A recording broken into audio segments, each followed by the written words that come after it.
Billions of nanobots from the future are injected into a man's body. This begins his invincible path to godhood. Just because I'm the illegitimate son of the demon cult leader and a maid, I have the qualification to be an heir. So even though I can't practice martial arts, the other heirs send the demon subjugation squad to assassinate me. In this desperate situation, I still manage to kill one of them. This is beyond their expectations, but this causes the others to torture me even more brutally. Just as I'm critically injured and dying, the upper body of the person on top of me suddenly explodes. A man in strange clothes appears out of thin air. In an instant, he kills all the enemies. He seems unable to stay here for long. He affectionately calls me ancestor. He injects an unknown liquid into my body. He begs me, his ancestor, to succeed, so that he, as a descendant, can benefit from it. After speaking, his figure disappears. This is the world of martial arts. Among the sects, there are righteous ones who uphold justice. There are also heretical evil sects. And there's the demon path, which pursues domination and worships only powerful strength. The next day, I wake up startled in bed. My whole body is sticky and there's a foul smell. A voice calling itself Sky Collaborator Generation 7 Nanobots sounds in my ear. It has completely repaired my body. Massive amounts of information flood into my mind. I can't help but vomit. In this martial arts world, I'm equipped with 648.24 million nanobots throughout my body. My half-brothers have always wanted to kill me. Now, these mysterious nanobots in my body don't seem like a good thing at all. At this moment, my guard arrives with a doctor. I quickly lie down, pretending to be weak. The doctor comes forward to check my pulse, but the result shocks him greatly. All metabolic waste in my body has been expelled, and the circulation of my 8 extraordinary meridians has become active. I don't understand what this means. This means my body has become the most suitable constitution for practicing martial arts. It turns out that nanobots removed the impurities in my body and adjusted my system to the ideal state. The demon path has 6 major sects. The demon cult leader takes daughters from each sect as wives to produce offspring. The offspring qualify as successor candidates and enter the demon path academy at a certain age. The demon path academy opens once every 10 years, a period the demon cult calls the successor battle. Seeing nothing abnormal with my body, the doctor only prescribes some medicine to restore vitality. On his way out, he doesn't believe a human body could undergo such miraculous changes. I,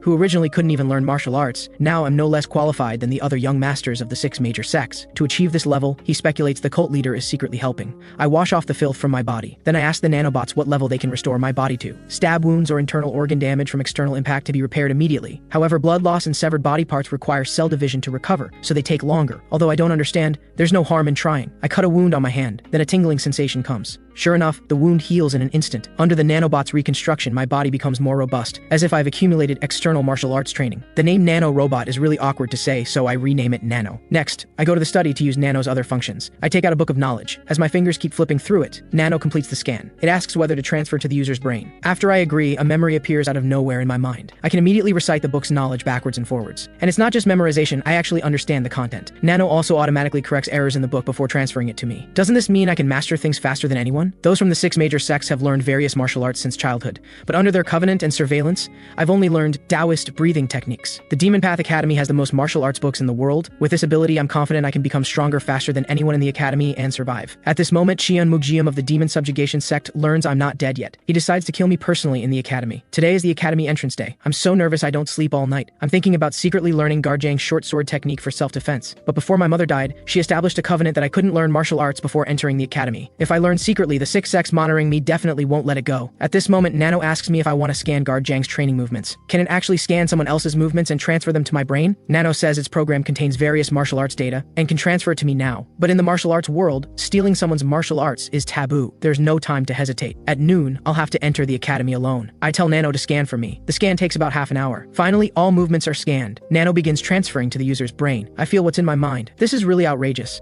I actually learned Garjang's short sword technique directly. I thrust out with the sword. The movement is identical to Garjang's after 20 years of practice. While I practice the scanned movements, Nano analyzed the developed muscle fibers and meridians. It asks if I want to transfer these substances to my body's muscles. Suddenly, a sharp pain runs through my body. Nano explains that even though my body has familiarized itself with the movements through simulation, the developed substances must be transferred to the muscles to fully execute the movements. The transfer will take about an hour and can be completed before entering the academy. I agree. However, the next moment, excruciating pain makes me wish I were dead. Nano activates anesthesia mode, making me lose consciousness. Garjang is cooking for me in the kitchen. Before she died, my mother entrusted me to him. 5 years have passed and I've grown up. He prays for Lady Spirit to protect me and help me survive in the academy. At this moment, my screams reach his ears. Frightened, he immediately comes to check. He checks my pulse but finds nothing abnormal. Then he notices the footprints I left earlier using the short sword technique. He believes I've watched him train for at most 2 years. To catch up to his 20 years of short sword practice just by watching with the naked eye in 2 years is truly astonishing. After the substance transfer is complete, I wake up. Practicing the short sword technique shouldn't hurt now. I thrust out with the sword to test it. Although it's the same move as before, it's more precise and powerful. What I just performed was the first form. Now it's a footwork pattern from the second form. Even without cultivating internal energy, it leaves footprints like this. If Garjang sees this, it'll be serious. At this moment, Garjang comes in with food. I quickly move the table to cover the footprints. It's all my favorite food. I just consumed too much energy, so I start devouring the food. Just as I finish eating, Garjang asks when I learned his short sword technique. He looks at the table in front of him. The footprints are clearly exposed. I stammer, not knowing how to explain, but he praises me for doing well. He's my subordinate. If it weren't for the covenant with the 6 major sects, he would have taught me long ago. He takes out the internal energy cultivation method for the short sword technique. Although he also wants to teach me internal cultivation techniques, the academy has many techniques superior to his. I can't help but cry. I've only cried twice in my life, when my mother died, and now. I swear I will never shed tears again. Don't hesitate or be afraid anymore. Although my mother is gone, I still have a place to call home. Soon, the Demon Path Academy officially opens. All sects of the demon cult gather here. A figure on the high platform slowly steps forward. He is the cult leader's left protector, King Yama Li Huamayong. The weaklings below disappoint him. Those in the front row have quite the presence though. They are the young masters of the 6 major sects. The nameplates numbered 1 to 6 on their chests prove their identities. But the 7th young master, me, is nowhere to be seen. Meanwhile, I'm told my nameplate is missing and I have to wait here until it's found. Someone from the 6 major sects definitely tampered with it. Don't they want to stand in the same row as me? Those people have always wanted to kill me. I survived your attempts and made it here. I will become stronger and make them pay. Finally getting my nameplate, I can only stand at the very back. The people in front whisper and point at me. I know what they're talking about without listening, but let them talk. Li Huamyong notices me at the back. Being ostracized to the last row is quite amusing. The horn sounds, announcing the cult leader's arrival. Several powerful figures appear. The drunken right protector Madblade Yop Meng staggers and bumps into Li Huamyong. He mocks Yop Meng for coming in such shabby clothes. Yop Meng burps and glares back at this red-haired person. Grand Protector Underworld King Ma Ragyom orders them to be quiet. The cult leader takes his seat. He is one of the 5 great masters of the martial world, the heavenly demon divine cult leader, Jian Yuzhong. The powerful pressure makes others unable to lift their heads. His profound internal energy makes his voice soft, yet it reaches everyone. The brief entrance speech ends. The entire venue erupts in deafening cheers. As he leaves, he glances at me. Without another look, he turns and leaves. Meeting for the first time, his gaze is so cold, but this is within my expectations. Next, the formal entrance officially begins. The academy term is 4 years with a total of 6 stages. Each stage's advancement exam can only be attempted once. Students who fail the exam are eliminated on the spot. Number 2, Qiang Gyung-un of the Sword Demon sect asks a question. Li Huamyong scolds him for not having the right to ask questions. Always arrogant, he instantly gets angry. Li Huamyong warns him that from the moment of entrance, the privileges of the 6 major sects and cult members are gone. Do you want to be eliminated before the successor battle even begins? The other young masters laugh mockingly. He can only lower his head and apologize. However, Li Huamyong knows what he wants to ask. Those who pass the exam and advance to the next stage receive 3 special rewards. The first reward is the Demon Dragon Orb. Absorbing its energy grants 20 years of internal power. I currently have no internal power at all. If I can pass the exam, I might be able to greatly increase my internal power in a short time. The second reward is martial arts secret manuals. Each time you pass a stage exam, 1 floor of the secret manual library opens. Based on performance, there will also be opportunities to learn the 6 major sects' secret techniques or his unique martial arts. Compared to internal power, obtaining secret manuals is more urgent. The third reward is ranks and positions you've never had before. Even these successor candidates have no positions. This is a world where the strong prey on the weak. Fighting your way up is the way to survive. Now, to assign dormitories and teams, the first stage exam begins. I'm dumbfounded. How can we go straight into the first stage exam without learning anything? The first stage tests basic aptitude. You must at least have internal power. Those without even basic internal power will be assigned to menial tasks at the cult's lowest level.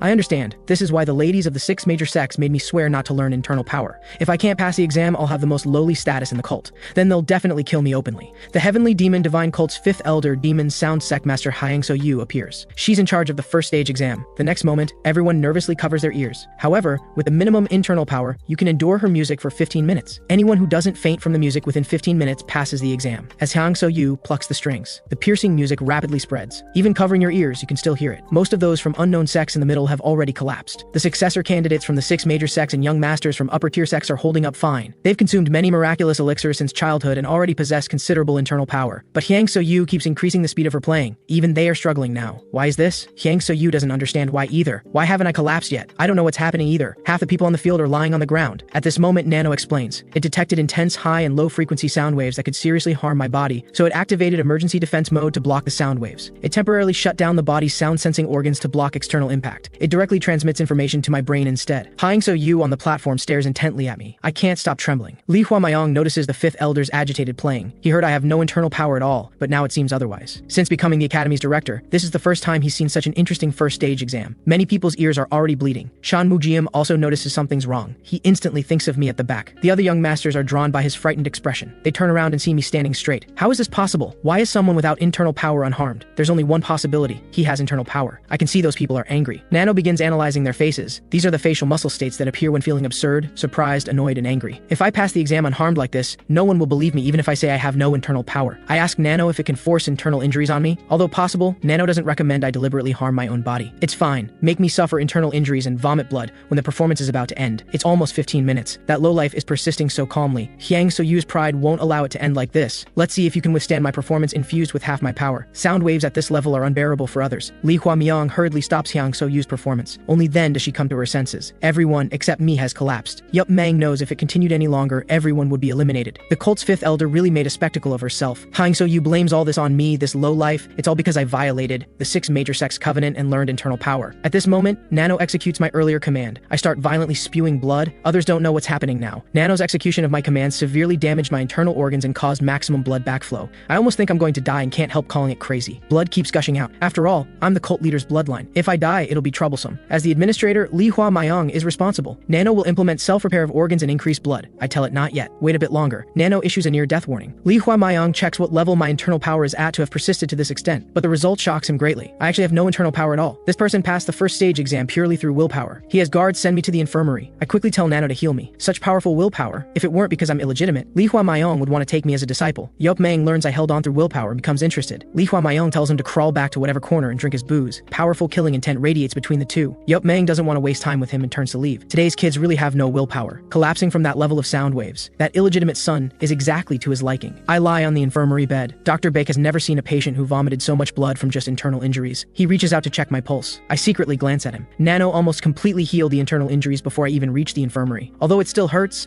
I have to endure until the treatment ends. From the pulse, my internal injuries are indeed severe. He's thinking about using acupuncture on me. Suddenly the door is kicked open. Yup Mang leisurely arrives at the infirmary. He asks ominously why I'm pretending to sleep. Using only internal power, he lifts my body. My body is frozen like it's fixed in place. I can't move. Yup Mang warns if I keep pretending to sleep, he'll hit my face. Sure enough, I'm discovered. I ask how he knew. A master at this protector's level can tell your condition just by hearing your breathing. These greenhorns only have appearances, not one decent person among them. You're quite decent though, although I didn't hold on through willpower either. Dr. Bake reminds him that treating me is more important. I cough up another mouthful of blood. Yup Mang sees my complexion is indeed poor. Like a warm current flows into my body, restoring some strength. Now Yup Mang gets to business. Kid, I'll take you as my disciple. Dr. Bake and I are both stunned. He takes 2 more gulps of wine. I ask if he doesn't know who I am, but everyone in the demon path knows me. If you take me as a disciple, those people from the 6 major sects will hate you. How ridiculous. If this protector wants to take a disciple, what can those people do? This is a perfect opportunity for me, but it could also be a trap. Yup Mang sees I'm very suspicious. It's understandable given the life I've lived. Then I'll give you a tempting proposal. Yup Mang slaps something on the bedside. Seems you're not worried about falling behind at all. Although you survived the first stage exam through willpower, can you really pass the second stage without internal power? Staying in the infirmary for 14 days means falling far behind everyone else. Although Nano can heal me immediately. If I don't want to arouse suspicion, I need to stay here for now. Others besides me also suffered internal injuries, but they can circulate internal energy to heal, so they don't need the infirmary. No wonder I'm the only one here, because I don't know how to circulate internal energy at all. Suddenly I have a flash of inspiration and remember something. Those who pass the first stage exam receive the Demon Dragon Orb and can use the first floor of the Secret Manual Library. The Academy's Secret Manual Library isn't a place you can freely enter. Each time you pass a stage exam,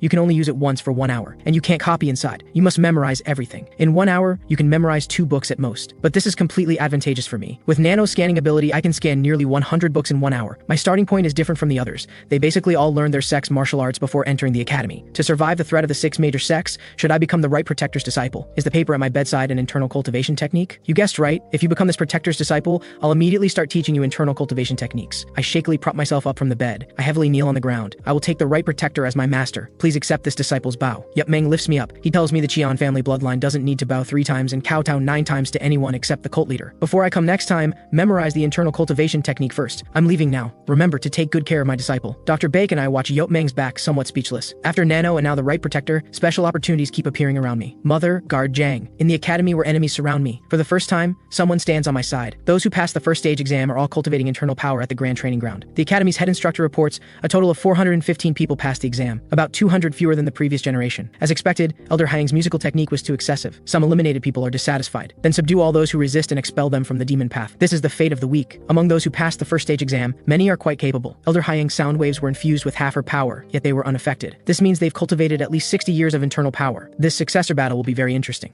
The next day, the Academy distributes bronze badges symbolizing the cult's lower warriors. In the Academy, you're not allowed to answer yes or no to any instructor, including this director. You can only answer Demon Path. Understood? All students answer in unison, Demon Path. Then let's begin dividing into groups. Dr. Bake has prepared all the materials. Now the treatment officially begins. Nano detects someone attempting to damage the user's body from outside with sharp iron needles, switching to emergency defense mode. No, stop. Can't you distinguish between attack and treatment? Fortunately, emergency defense mode was stopped in time. I tell Nano that in the future, it doesn't need to react to everything I voluntarily accept. After the acupuncture, my stomach feels a bit more comfortable. Nano lists detailed information for my understanding. Suddenly, I think of an idea. I ask Nano if it can heal me first but prevent the doctor from noticing when he checks my pulse. Nano says it can freely alter the pulse during examination. If so, I can make time to learn internal cultivation from the right protector. Continue treating me, Nano. At this moment, groups have been assigned, and the next exam is explained. To participate in the second stage exam and become an ultimate warrior, you must be familiar with basic tactics and combat strategies. You only have 21 days. This is undoubtedly a huge challenge for ordinary people. There are 20 groups total. In the competition 3 weeks later, only 10 groups can advance to the next stage. Starting tomorrow, the instructors before you will very kindly teach you tactics and combat strategies. Everyone recalls the scene of them knocking out and dragging away those who resisted and trembles. After dismissal is announced, everyone leaves. Only Chunwoo-gyeom from group 8 remains. He tells the instructor that student number 7 from the group went to the infirmary. He doesn't want the entire group to be eliminated in the group exam because of one missing member. So he wants to tell student number 7 what they heard today. Lowlife, to be grouped with me. Then I'll personally crush your limbs. The instructor praises his good attitude. Seems he already understands the essence of the group exam. This instructor will actively consider student number 3's opinion and personally go to the infirmary to inform student number 7. Chunwoo-gyeom says he can go himself. No need for such trouble. Do you think students can freely enter and leave the academy? Even if he says he's a demon subjugation sect successor candidate, it won't work in this place. Then I'll leave it to you, instructor. In that case, I'll wait until he returns to his quarters before acting. I'll make you feel excruciating pain and beg for death. The instructor is shocked to learn I need 14 more days of treatment. He hopes the group he's responsible for won't be eliminated because of that one person. I'm already asleep at this moment. The instructor plans to come back tomorrow. Early in the morning, a black shadow appears. Kicking open my door, Yup Meng laughs wildly.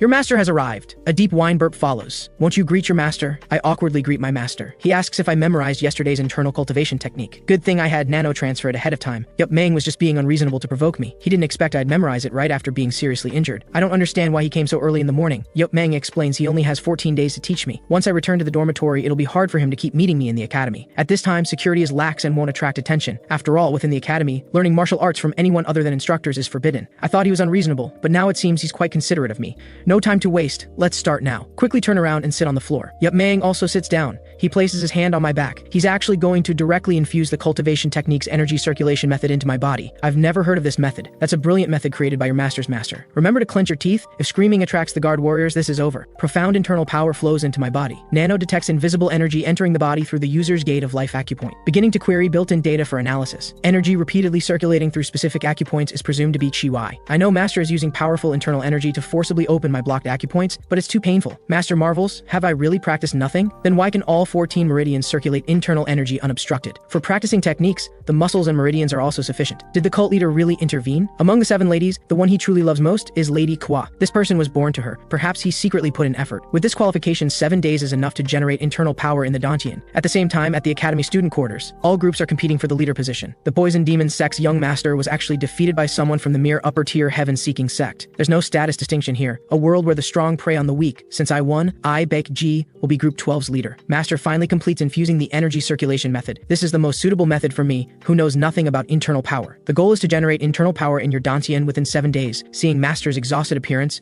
it seems he also consumed a lot of internal power. I sincerely thank Master for his effort. This disciple will definitely succeed. You can even say things like that. How rare. Continuously reflect and contemplate the limitless heaven technique's breathing method and energy circulation route. I'm leaving now. Take good care of your body. He's the 3rd person in this world to make me feel warmth. I will definitely cultivate internal power within 7 days. The next day, all students gather at the grand training ground. As Li Huamyong expected, the young masters of the 6 major sects became leaders of their respective groups. All instructors weren't at the quarters on the first day. They tacitly allowed them to freely compete for leadership. Suddenly, he notices an anomaly. Group 12's leader is actually the unknown student number 18. He dared to touch the black nameplate holders who might become successors. Seems like someone with both strength and courage. The head instructor announces that starting today, for 7 consecutive days in the auditorium, Mornings will be for learning tactics and combat theory. Afternoons will be for formation training at this grand training ground. Now form 5 lines and move to the auditorium. Poison Demon Sect's young master Qian Zhonggyom is still furious about last night's defeat. A voice mocks him as a fool. Besides poison attacks, does the Poison Demon Sect have nothing impressive? You just go do menial work for the lower tier sects. Qian Zhonggyom, accustomed to being domineering,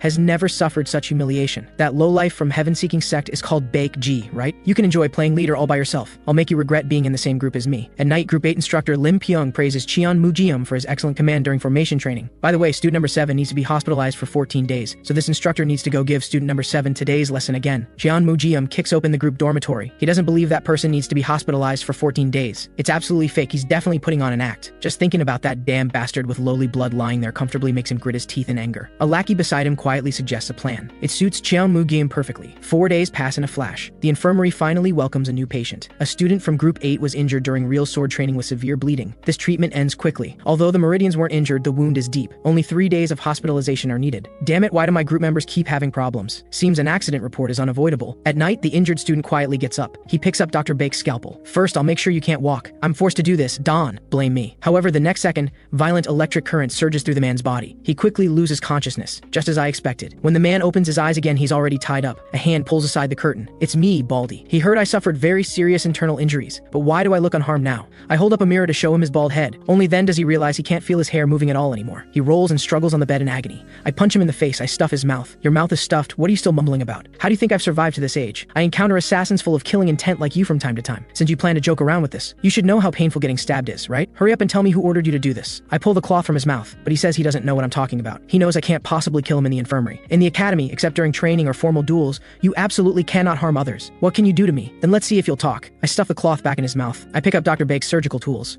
My previous quarters didn't have this many nice things. Looks like you're terrified. I pry open his fingers one by one. This will hurt a bit. Try to bear it. The long needle pierces completely between his fingernails. 10 fingers connected to the heart is no joke. Don't try to act calm now. Just one hand done. This guy has already passed out twice. How about we try the right hand now? He shakes his head frantically. Ready to talk now? So why didn't you say so earlier? He knows if he keeps holding out, he'll become a cripple, even if he doesn't die. I ask him directly if Qian Mujium sent him. You must be curious how I know. Thanks to the excellent care of group leader Qian Mujium. Every morning, the martial arts instructor comes to give me lessons. He told me in great detail which group I'm in and who the members are. You're student number 23, Hyobong, right? Hyobong doesn't know who's been spreading rumors that I'm trash. This kid is a monster. He just hasn't shown his fangs because he lacks power right now. Hyobong swears fearfully that he won't tell anyone about what just happened. Please don't be angry anymore. I channel internal energy to my fingertips. I seal his acupoints. He doesn't understand who said I have absolutely no internal energy. This guy has fooled everyone. At dawn, Yup Meng goes to find his beloved disciple again. Didn't expect the day would come so soon to give that kid that thing. After completing cultivation at dawn yesterday, this kid actually succeeded in generating internal energy in his Dantian. This has only been 5 short days. Normally it takes at least 2 to 3 weeks. Without talent, it might not even succeed in a month. This guy has greatly exceeded Yup Meng's expectations. Looks like the plan needs to change. He takes out the demon dragon orb that, when properly absorbed, can increase internal energy by 20 years. The pill still stinks to high heaven. With Master's maximum help to reduce medicinal loss, I can gain the full 20 years of internal energy. This way, I might finally be able to stand on my own. Then Master notices another guy passed out nearby. I explain that this person deliberately got himself injured to come assassinate me. To dare do such a thing in Demon Path Academy's infirmary, he should know he'll have to leave the academy once this is exposed. Someone must have ordered him to do this, promising to back him up. I indicate it's the demon subjugation sect guy in my group. That family is almost entirely full of brutal characters who cause trouble. Your life hasn't had a single peaceful day, kid. It's fine. I'm used to it. Master suddenly seals Hyobong's acupoints again forcefully. He explains that sealing acupoints with less than a year of internal energy will automatically release in a few hours. To properly seal acupoints, you need at least 10 years of internal energy or more. Understand? Next, he urges me to quickly swallow the demon dragon orb. Can this thing really be swallowed directly? Remember to chew it completely before swallowing to absorb the medicinal effects more effectively. This stinking pill looks like it's going to be very bitter. As expected, it's an extremely bitter, choking taste. So bitter my tongue goes numb. So disgusting I want to spit it out. Quickly swallow it. Sit cross-legged and assume the energy circulation posture of the limitless heaven technique. Now Master will help you properly absorb the demon dragon orb. I'm counting on you, Master. Nano detects a substance flowing into the body that helps activate energy. Do you agree to promote metabolism and absorb the substance? Although I don't understand, it should mean it will help absorb the spiritual medicine. I agree. Nano begins promoting metabolism within the body. This completely shocks Yup Meng. Does this kid possess an innate martial body? At most, only about 80% of the medicinal effect can be absorbed. Yet I seem to have absorbed it all. My internal energy is surging. This is truly a disciple I cannot take lightly. After who knows how long, the sun rises. I finally complete the absorption. Master asks how it feels to have increased internal energy. This time was quite taxing for him too. You obtained half a cycle of internal energy with this kid. If other students can absorb half of the demon dragon orb by themselves, that's considered successful. I know what this means. Thank you, Master. Please accept this disciple's bow. Yup Meng laughs and says it's fate. My fate is you, Nano. Thank you. Nano coldly replies that helping its Master is a task programmed into it. At this hour, Master should leave. I call out to him, asking if I can learn his unique martial art, the butterfly dance blade technique. Tomorrow, of course. You have barely enough time to learn during the rest of your hospital stay, kid. Prepare to train hard. At dawn, all students gather at the grand training ground. Chan Mujiam can't help but laugh.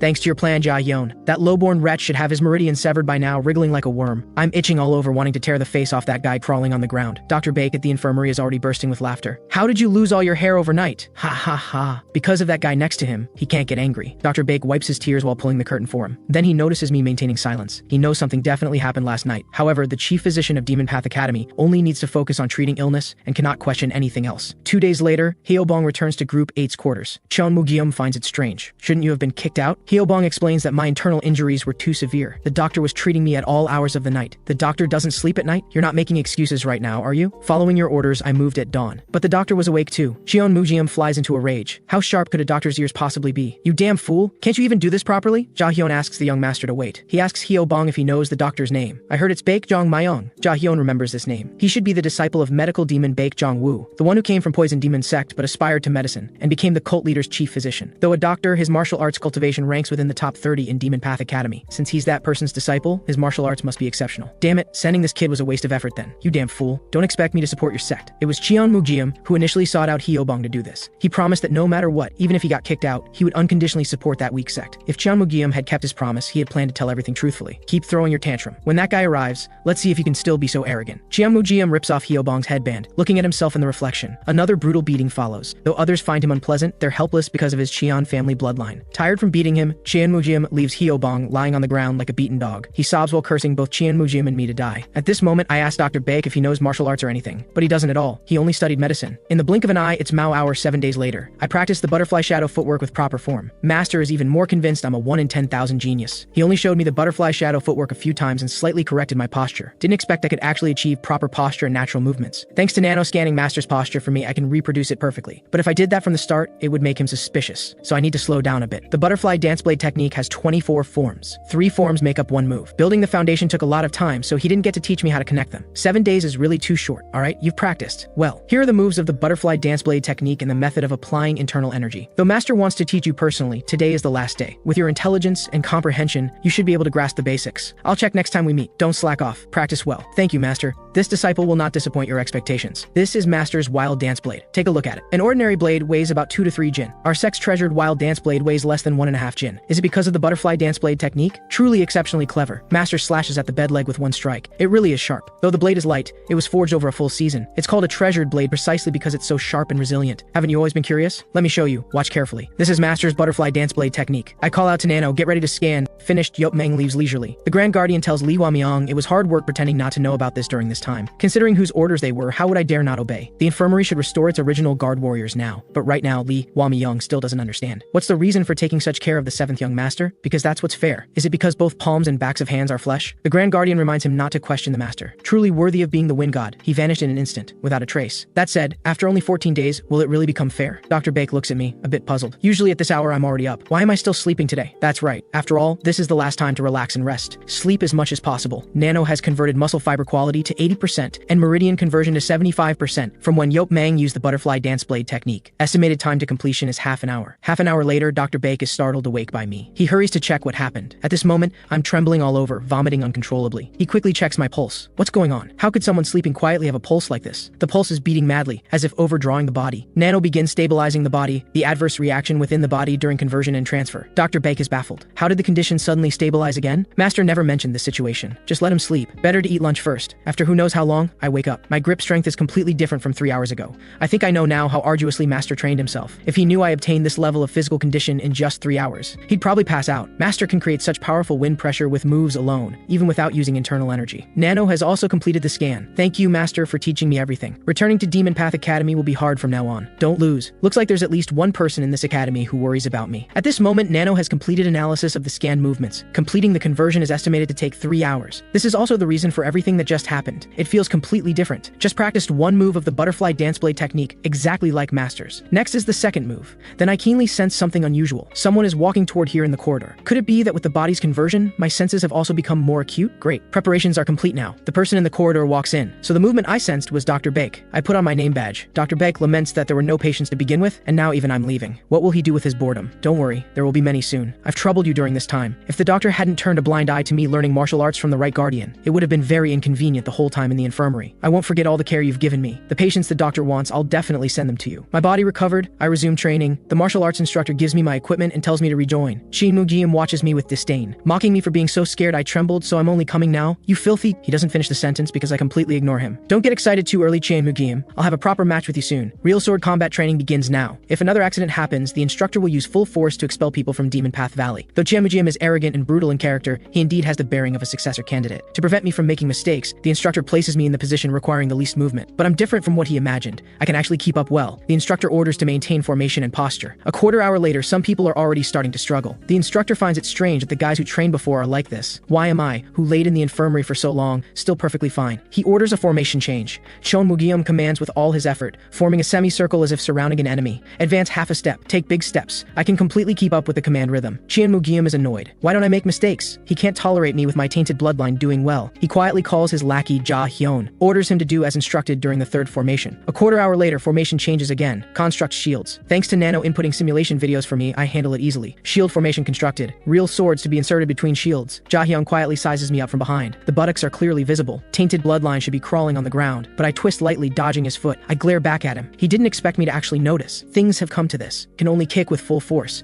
I defend with internal energy, bouncing him away forcefully. I turn back and smile. He instantly flies into a rage. The instructor is also angry. You again. The one who stabbed student number 23 last time was also you, right? This guy has really gone crazy. Your 3 days of free time are canceled. Until bedtime, you'll undergo hell-style supplementary training from this instructor. Try to argue and get out. Others have long been displeased with him doing all kinds of bad things relying on Shin Mugium. Hearing these mocking voices, Shin Mugium's hatred toward me deepens. Li Huamiang watches all this calmly. My internal energy is deeper than he imagined. Though taught by someone at the right guardian's level, it's still strange. It can't be that Yop Maing, that guy who loves to get drunk, taught well. Could this guy possess the talent to fully absorb the demon dragon orb's medicinal effects? Even with only half the bloodline, a tiger father has no dog son. Those two successor candidates in the same group are at a standstill. Things are gonna get more and more interesting. Afternoon training ends. The instructor announces mealtime. I ate plain porridge for 14 straight days, finally eating tasty food again. But speaking of which, is that kid planning to glare at me the entire meal? Though I don't know why he hates only me, I won't forgive the 6 major sects either. You don't know the feeling of watching your mother die before your eyes while being powerless. From now on, I'll trample you all underfoot. After dinner, today's schedule ends. Except for Ja Hyun, the rest of the group is dismissed. Group 8's quarters, that's room number 8 on the first floor. Then a voice calls out to me. Without my permission, Shin Mugium, where do you think you're going? This guy really doesn't deviate from my expectations. Carrying lackeys around,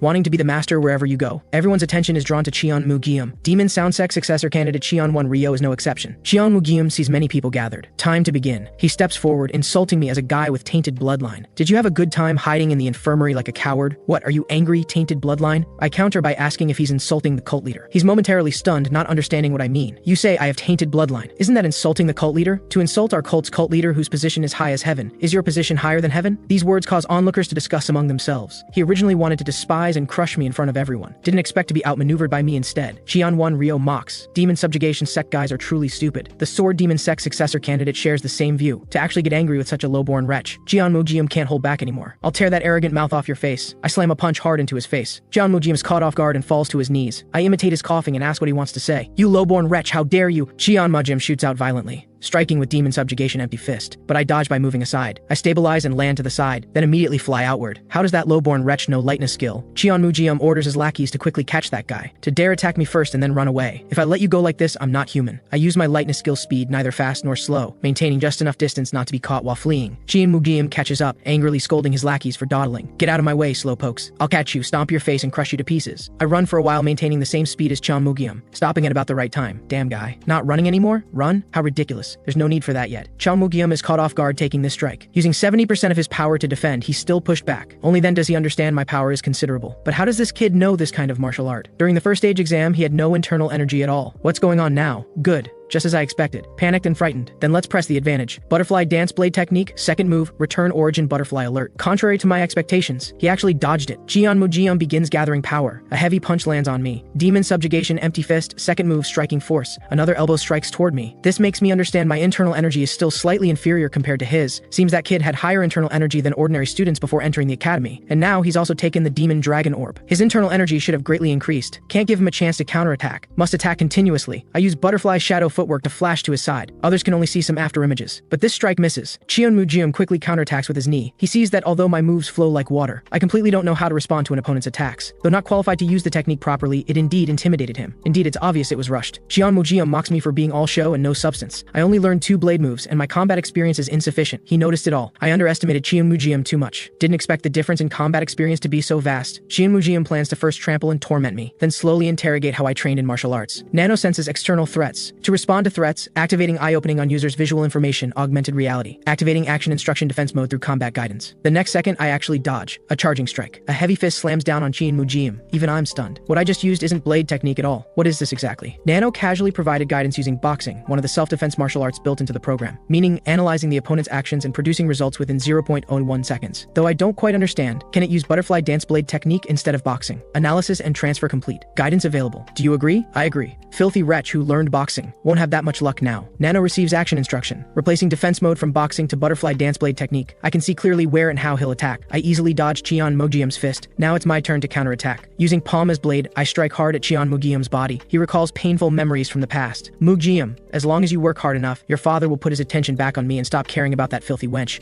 You must win at everything. Understand? Mother, it's all because you're useless. If only that filthy wench hadn't appeared. It's not my fault. It's all because you didn't perform well. All because you're worthless. Of all times to recall these damn memories. Am I going to lose? Am I really going to lose like this? You think I'll lose to a low-born wretch like you? I grab his head, slamming it hard into the ground. He's powerless to resist anymore. This is all your own doing. If the second stage exam weren't conducted in small groups, I would have already smashed his head. I don't want to waste words with Cheon-Mu-Jeom. I leave directly. That was dangerous. Without Nano, I would have lost. Though I learned martial arts quickly, experience is not something to underestimate. To reach a high level still requires internal energy and experience. First, I need to clearly know how to use what I have. I call out to Nano, asking how much of its functions I've used so far. Nano answers based on built-in records. Never exceeded 30%, meaning there are many more functions worth using. Nano asks whether to transfer the detailed function manual for Generation 7 nanobots to the brain. To aid smooth understanding, will additionally transfer English from the built-in language education program. Bring it on. I accept it all. The massive amount of information causes a sharp pain in my brain. Good. Let's start searching for functions. Can you do all these things, Nano? Like the simulation function that allows repeated sparring with others in augmented reality. With this, I can make up for lack of experience. Nano explains that simulation requires analyzing motion data related to the opponent's actions. Though analysis data on Cheon-Mu-Jeom just now is insufficient, a virtual character can be created based on combat records. Good. Let's try it now. Nano activates eye-opening on user's visual information, augmented reality, adjusting simulation data before activating virtual character. Please adjust the impact percentage the virtual character delivers to the user. Set it to 100% then. The next moment, the virtual character uses Cheon-Mu-Jeom's arrogant tone. Come at me, you low-born wretch.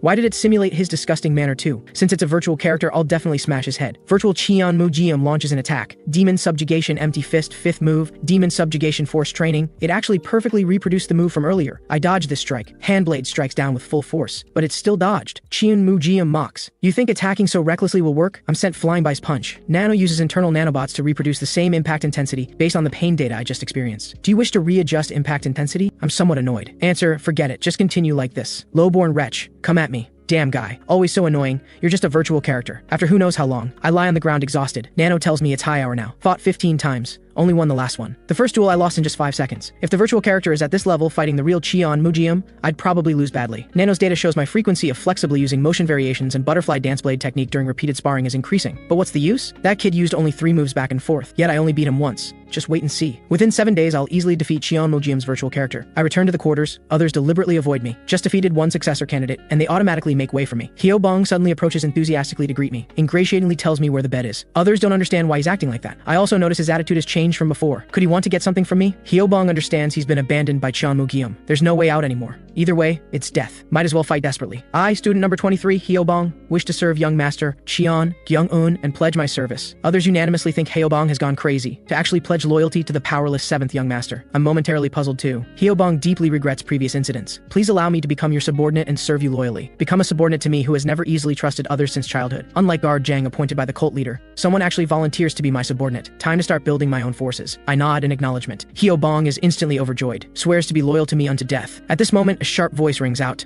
Jahyun angrily rebukes. Worthless worm, who are you pledging loyalty to? Hyobong trembles with fear, but he knows he absolutely cannot back down. I ask him what he thinks he is, daring to call someone else's subordinate a worm. You, the one running after others' butts, are the worm. Jahyun roars angrily. Low-born wretch, the incoming fist is easily dodged by me. I strike back with a chop, knocking him to the ground. Compared to the virtual character, he's nothing. Hyobong is convinced his choice was right. I gesture, asking Cheon Mu-gyeom if he wants to try again. Enjoy it to your heart's content. Even with a worm-like subordinate, nothing changes. Others can't believe it. The brutal Cheon Mu-gyeom actually lost in this confrontation, but the demon subjugation sect's power still remains, right? Maybe he can really restore the heavenly demon divine cult to its former glory. 7 days later, the day of the second stage exam. As previously stated, adjacent 4 groups draw lots to determine opponents. First, groups 1 to 4 come to the front. Strangely, groups 2 to 4 have all changed leaders. Only group 1 still has dark demon sex Cheon Mu-gyeom. Li Huamiang shows a meaningful smile. The drawing ends quickly. Group 1 versus group 3. Group 2 versus group 4. Next, groups 5 to 8 come to the front. Bizarrely, 2 leaders in these 4 groups have also changed. A situation beyond Li Huamiang's expectations has emerged. Group 8's leader has actually changed to me. Cheon Won-ryo sees me and knows something's wrong. She clearly already warned Cheon Mu-gyeom like that. The day before, after training ended, Cheon Mu-gyeom watches those still conducting group training, thinking to himself how foolish those people are. Haven't they considered at all that their strategies will be completely exposed? Nothing to see. Better go practice martial arts. Cheon Won-ryo calls out to him. Cheon Mu-gyeom glances at her irritably. Ignoring her, he turns to leave. But Cheon Won-ryo blocks him. He's annoyed. What are you doing? I thought for a long time before calling you out. Must you be like this? Cheon Mu-gyeom still remembers her saying demon subjugation sect are all fools. Doesn't want to talk to her. Really infuriating. In that case, let's make it brief. Cheon Won-ryo reveals her injured right arm. Last night while training alone, she was ambushed by someone. Cheon Mu-gyeom is surprised. Which audacious fool did this? But that person wore a mask. She couldn't tell. It's because you were careless about that kind of guy that you got attacked. Cheon Won-ryo warns him not to treat these words as a joke. She was absolutely not careless. Since she's been targeted, it's highly likely Cheon Mu-gyeom is also targeted, because they were arranged in the same group team in the finals, drawing lots to decide opponents. It could clearly be done all at once, yet it's deliberately divided into 4 groups. Then,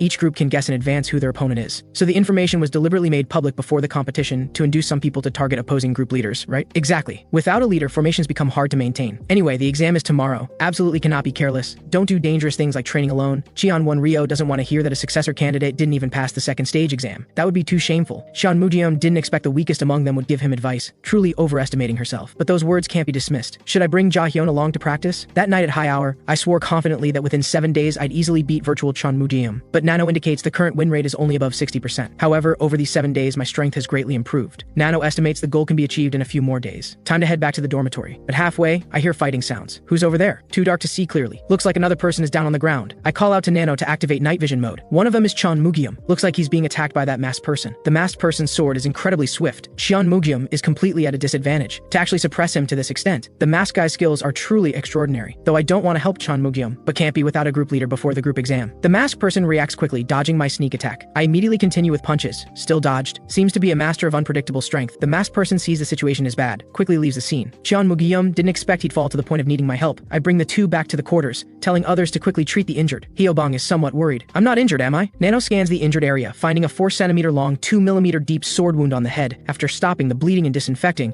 then suturing the wound, there shouldn't be major problems. Then someone cries out in alarm. I was focused on Jahyun, didn't even notice. This guy didn't make a sound, looks seriously injured. I tell Hyobong to quickly fetch the duty instructor. Although emergency treatment is administered immediately, this guy probably won't be able to walk for a while. The exam is tomorrow. If the group leader can't walk, we're done for. The instructor knocks out Cheon Mu-gyeom and prepares to carry him to the infirmary. I remind the instructor there's another injured person here, but I'm ignored. Hyobong wants to carry the guy, but I tell him not to. I'll do it myself. I catch up to the instructor carrying Jahyun on my back and explain the situation. The instructor knows that either way, someone will bring the guy. I understand. He deliberately left the injured person there to make someone follow. When I ask why, the instructor says there's no particular reason, but only your group seems to have already given up. That's all I wanted to say. Hand that guy over to me. You know students can't leave their quarters at night, right? If you lose your main player, you need to put in a substitute. I keenly catch the key word in the instructor's statement.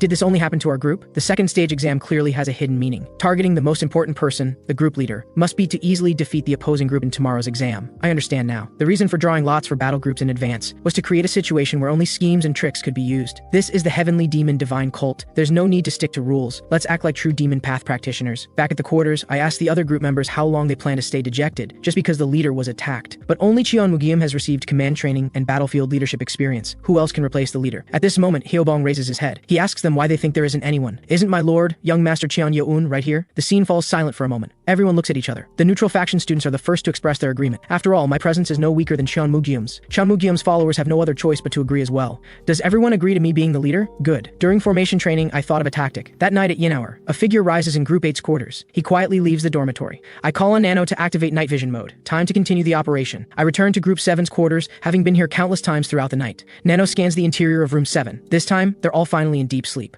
I ask Nano if the one who attacked Cheon Mugyum is among them. After comparing physical information, Nano finds no match. That doesn't matter. I quickly knock these people out. This guy must be Group 7's leader. He seems to have woken up startled. I quickly knock him out. Quite alert. A decent leader. I take out the long needles I prepared. After inserting needles into Group 7 leader's meridians and acupoints for several rounds, he should have difficulty walking for a while. Though it wasn't you who did it, don't hold a grudge. Now, on to the next room. Group 5's leader, Cheon Rio, has weaker martial arts than Cheon Mugyum, so she's not the masked person. That means the one who attacked Cheon Mugyum is in Group 6, right? Nano detects all 16 people are in deep sleep. Wait, why 16 people? Even adding the 3 female students living separately on the second floor, we're still 1 person short. Nano's scan reveals there's no one here matching the masked person's information, so it's most likely the one who isn't here. If they were on the first floor, I should have been discovered when I was walking back and forth earlier. Wait, what am I worrying about? I don't necessarily have to target only the leader. An eye for an eye, a tooth for a tooth. The next day, I draw lots to determine opponents. Li Huamyong knows that me becoming the leader means someone injured that youngster from the demon subjugation sect. He completely understood the hidden meaning of the exam. As expected, this selection won't disappoint. For the exam, everyone made their preparations honorably. I hope you can compete well. The word honorably is unspeakably ironic. As I step down, I vaguely sense someone's gaze. Is it that person? That guy's eyes seem familiar. I have Nano scan him. Nano begins scanning physical information. Height and skeletal structure match the masked person 100%. Finally found you. Soon the duels begin. First round, Group 1 versus Group 3. As Li Huamyong announces the start, Group 3 charges first. Group 1's leader, Cheon Mugyum, orders them to form Formation 3. This somewhat surprises Li Huamyong. Using the diagonal formation here, shields begin clashing. This duel is almost without suspense. It's a complete one-sided crushing. Cheon Mugyum looks down at Group 3's leader from above and orders him to surrender. He can only obediently admit defeat. The opponent wasn't particularly weak, yet it ended so easily. Li Huamyong announces all Group 1 students pass the second stage exam. Second round, Group 4 versus Group 2. Group 4 wins. Next round, Group 8 versus Group 5. I turn back to find everyone's morale is low. This won't do. I ask them if they're nervous. I know everyone's uneasy because we changed leaders. I'm nervous too, but if we don't win here, we'll have to leave the Demon Path Academy. That's too early. We must reach a higher level. A despicable person injured our leader to make us fail. We absolutely can't let their scheme succeed. If everyone's united with me, we won't lose here. We must win. So you know how to boost morale? Whether you're a tiger's cub or just a stray cat, we'll soon find out. Li Huamyong announces the start. Cheon Rio intended to crush Group 8 led by Cheon Mugyum. People like you don't deserve the successor battle. For your pathetic life, leaving the Demon Path Academy now is the best choice. She orders an attack. I call on Nano for eye-opening. Augmented reality. Through formation guidance, activating action instruction mode. I order everyone to hold position for now. Cheon Rio orders formation 2. The opponent changes to arrow formation. Nano suggests forming fish scale formation. As expected, here we can only collide head-on. I order formation 6. All group members move behind me. How is it fish scale formation? Li Huamyong thinks to himself that I made a foolish choice right from the start. If the leader at the formation's head has no martial prowess, fish scale formation is meaningless. Disappointed for nothing. Cheon Rio roars angrily, "You dare think you can fight me?" Her shield crashes hard against mine. Intense wind pressure erupts. What's happening? This guy actually blocked my strike carrying 10/10 of my power. Though my internal energy level is slightly inferior to Cheon Rio's, adding master level external martial arts, I have the advantage. This is thrilling. The arrow formation's rear isn't solid. If she doesn't change formation now, it will definitely collapse. Cheon Rio is forced to retreat. She commands her group to form Formation 1. I likewise command my group to change to Formation 3. Cheon Rio doesn't believe the method Group 1's leader already used will work on her. Though your internal energy is decent, your tactics are a mess, Cheon Yo-un. He orders another formation change to 6. Using fish scale formation can cut through diagonal formation from the middle in one strike. Once you're isolated and helpless, I'll finish you. But at this moment, I grin. Group members quickly disperse. Cheon Rio is shocked. I suddenly switch to crane wing formation without warning. She quickly orders them not to panic and guard against attacks from both sides. I immediately command the group to switch to formation 2. Using arrow formation here, in that case, watch the front, but they're surrounded on all sides. She doesn't understand what that lowly person is doing. The formation is quickly set. It's actually square formation. Only now does Cheon Rio realize the called numbers were a feint. This is exactly the battle plan I laid out last night. That lowly person dares to toy with me, Cheon Rio. I command the group to suppress them. These people clearly show fear. They drop their shields one after another. Cheon Rio angrily rebukes them for what they're doing. It's not completely hopeless, but they remain silent. If this continues, I'll be mocked. Everyone will mock me. Cheon Yo-un, you bastard, die! I drop my shield. The sword in my hand begins gathering power. It clashes violently with Cheon Rio's sword. Second strike, third strike, fourth strike, fifth strike. In the end, I win. Cheon Rio can't believe it. My arm! Where's my arm? Her screams echo throughout the arena. The instructor rushes over to stop her bleeding. I'm thinking, is it because this isn't a blade? Though I destroyed Cheon Rio's sword sheath with 5 moves, I couldn't complete the final move. Training swords do have limitations after all. Li Huamyong announces all Group 8 students pass the second stage exam. Group members excitedly surround me. Li Huamyong Mayong recognizes I used Butterfly Dance 7 strikes. Just looking at the technique itself, it's on par with Yop Meng's level. What on earth did that drunken fool do? In just 21 days, he achieved overwhelming growth in all aspects. Excellent strategy and tactics plus the decisiveness to cut off Qian Wan Rio's arm. That's truly a genius talent. Unfortunately, I'm the Academy Master and can't take him as a disciple. But Qian Yo-un, you can't just be happy there, because this time, you've essentially revealed your abilities to everyone. Next is Group 6 versus Group 7. Group 6's leader was injured under my attack that night after all. Sharp pains pulse from his side. There's a bastard who took advantage of him leaving the quarters to cripple all his team members' legs like this. It's this damned person, Qian Yo-un. He's certain that my appearance of having no martial arts during this time was all an act. Group 7's people, seeing everyone in Group 6 limping, think they've already won. They plan to boldly thrust through with Formation 6 to achieve victory. Group 6 members also think with their legs like this, they're bound to lose. The leader says grimly that these guys will thank him for the rest of their lives. He orders arrow formation, positioning himself alone at the very front. Group 7's leader mocks them, saying what use is changing formations when they're all limping. Group 6's leader stares at him coldly with an icy gaze. The two quickly begin fighting. Group 6's leader easily sends Group 7 leader's shield flying. Then the sound of tearing flesh echoes throughout the arena. He roars, commanding his group members to advance. Using Group 7's leader as a human shield, he carves out a bloody path. Group 7 is completely suppressed under these circumstances. Under their leader's command, Group 6 presses their advantage, giving them no chance to recover. Li Hua Mayong has no idea who that Group 6 leader is. His eyes indifferent, he glances at the opponent before him. You're next. Damned Qian Yo-un. I also realize I seem to have provoked quite a troublesome enemy. The second stage exam soon ends. This time, those from the upper sex should feel quite aggrieved. Because this was a group exam, some capable people were dragged down by weak group members. If positions aren't reconfirmed based on the failed candidate's performance, the upper sex will continuously protest to the Academy Master. Anyway, those people will grow using their own family's martial arts, but if people from small and medium sex miss the Demon Path Academy's resources, they're basically done for. Speaking of those who passed the second stage exam, they should all be at the secret manual library now, right? I look at the secret manual library before me, feeling it's even more magnificent than the Academy's main building. While I was in the infirmary, other students already visited the first floor. Are they going to the second floor today? Master told me not to do useless things until the second stage exam, and to focus entirely on mastering Butterfly Dance Blade technique and Limitless Heaven technique to increase the chances of passing the exam. And the useless things Master mentioned referred to the secret manual library. Because of Master, I'm already learning martial arts that appear on the 4th and 5th floors of the library. He proudly stated that no martial arts on the first floor compare to our sex techniques, but I have Nano, so I should scan both floors as thoroughly as possible. This is the first time in my life I've seen so many books. There's only 1 hour on the first floor. I need to hurry. I have Nano continuously scan the books I flip through. I can flip through a book in just tens of seconds. After scanning 50 books, half an hour remains. I tell Nano to store them first, not to transfer them to my brain immediately. I seem to have only looked at the outer bookshelves. Let me check the inner ones too. A massive stone monument stands in the library center. The warrior guarding the first floor appears to be a highly skilled expert, but I don't understand why there's a stone monument in the library's center. The guardian warrior glances at the badge on my chest, symbolizing my status as a successor candidate. He suddenly explains that this is a monument left by our cult's founding patriarch, the heavenly demon ancestor. Only then do I notice the writing on the monument. It seems to be poetry. These marks greatly shock me. I ask if this was possibly carved with fingers. The guardian warrior confirms, people without strong internal energy can barely leave marks on blue jade stone even with a sword, yet the ancestor infused internal energy into his hands to write these. Ordinary people are busy just looking at one book. He doesn't know if it's because of bloodline connection that I discovered the ancestor's great traces. I say I wasn't looking either and almost overlooked it. Though it's poetry left by an ancestor, with so many manuals around, the blue jade stone doesn't catch anyone's eye. He's guarded here for over 20 years and hasn't seen a single person observe this monument before leaving. Seeing that I've been delayed quite a bit, he tells me to go finish what I need to do. Just then, as I turn around, I notice something unusual. The other side of the monument has sharp marks, as if to cover something up. I have Nano analyze these marks. Nano quickly completes the analysis. The results show these marks were created by carving the monument's surface with a sharp sword tip.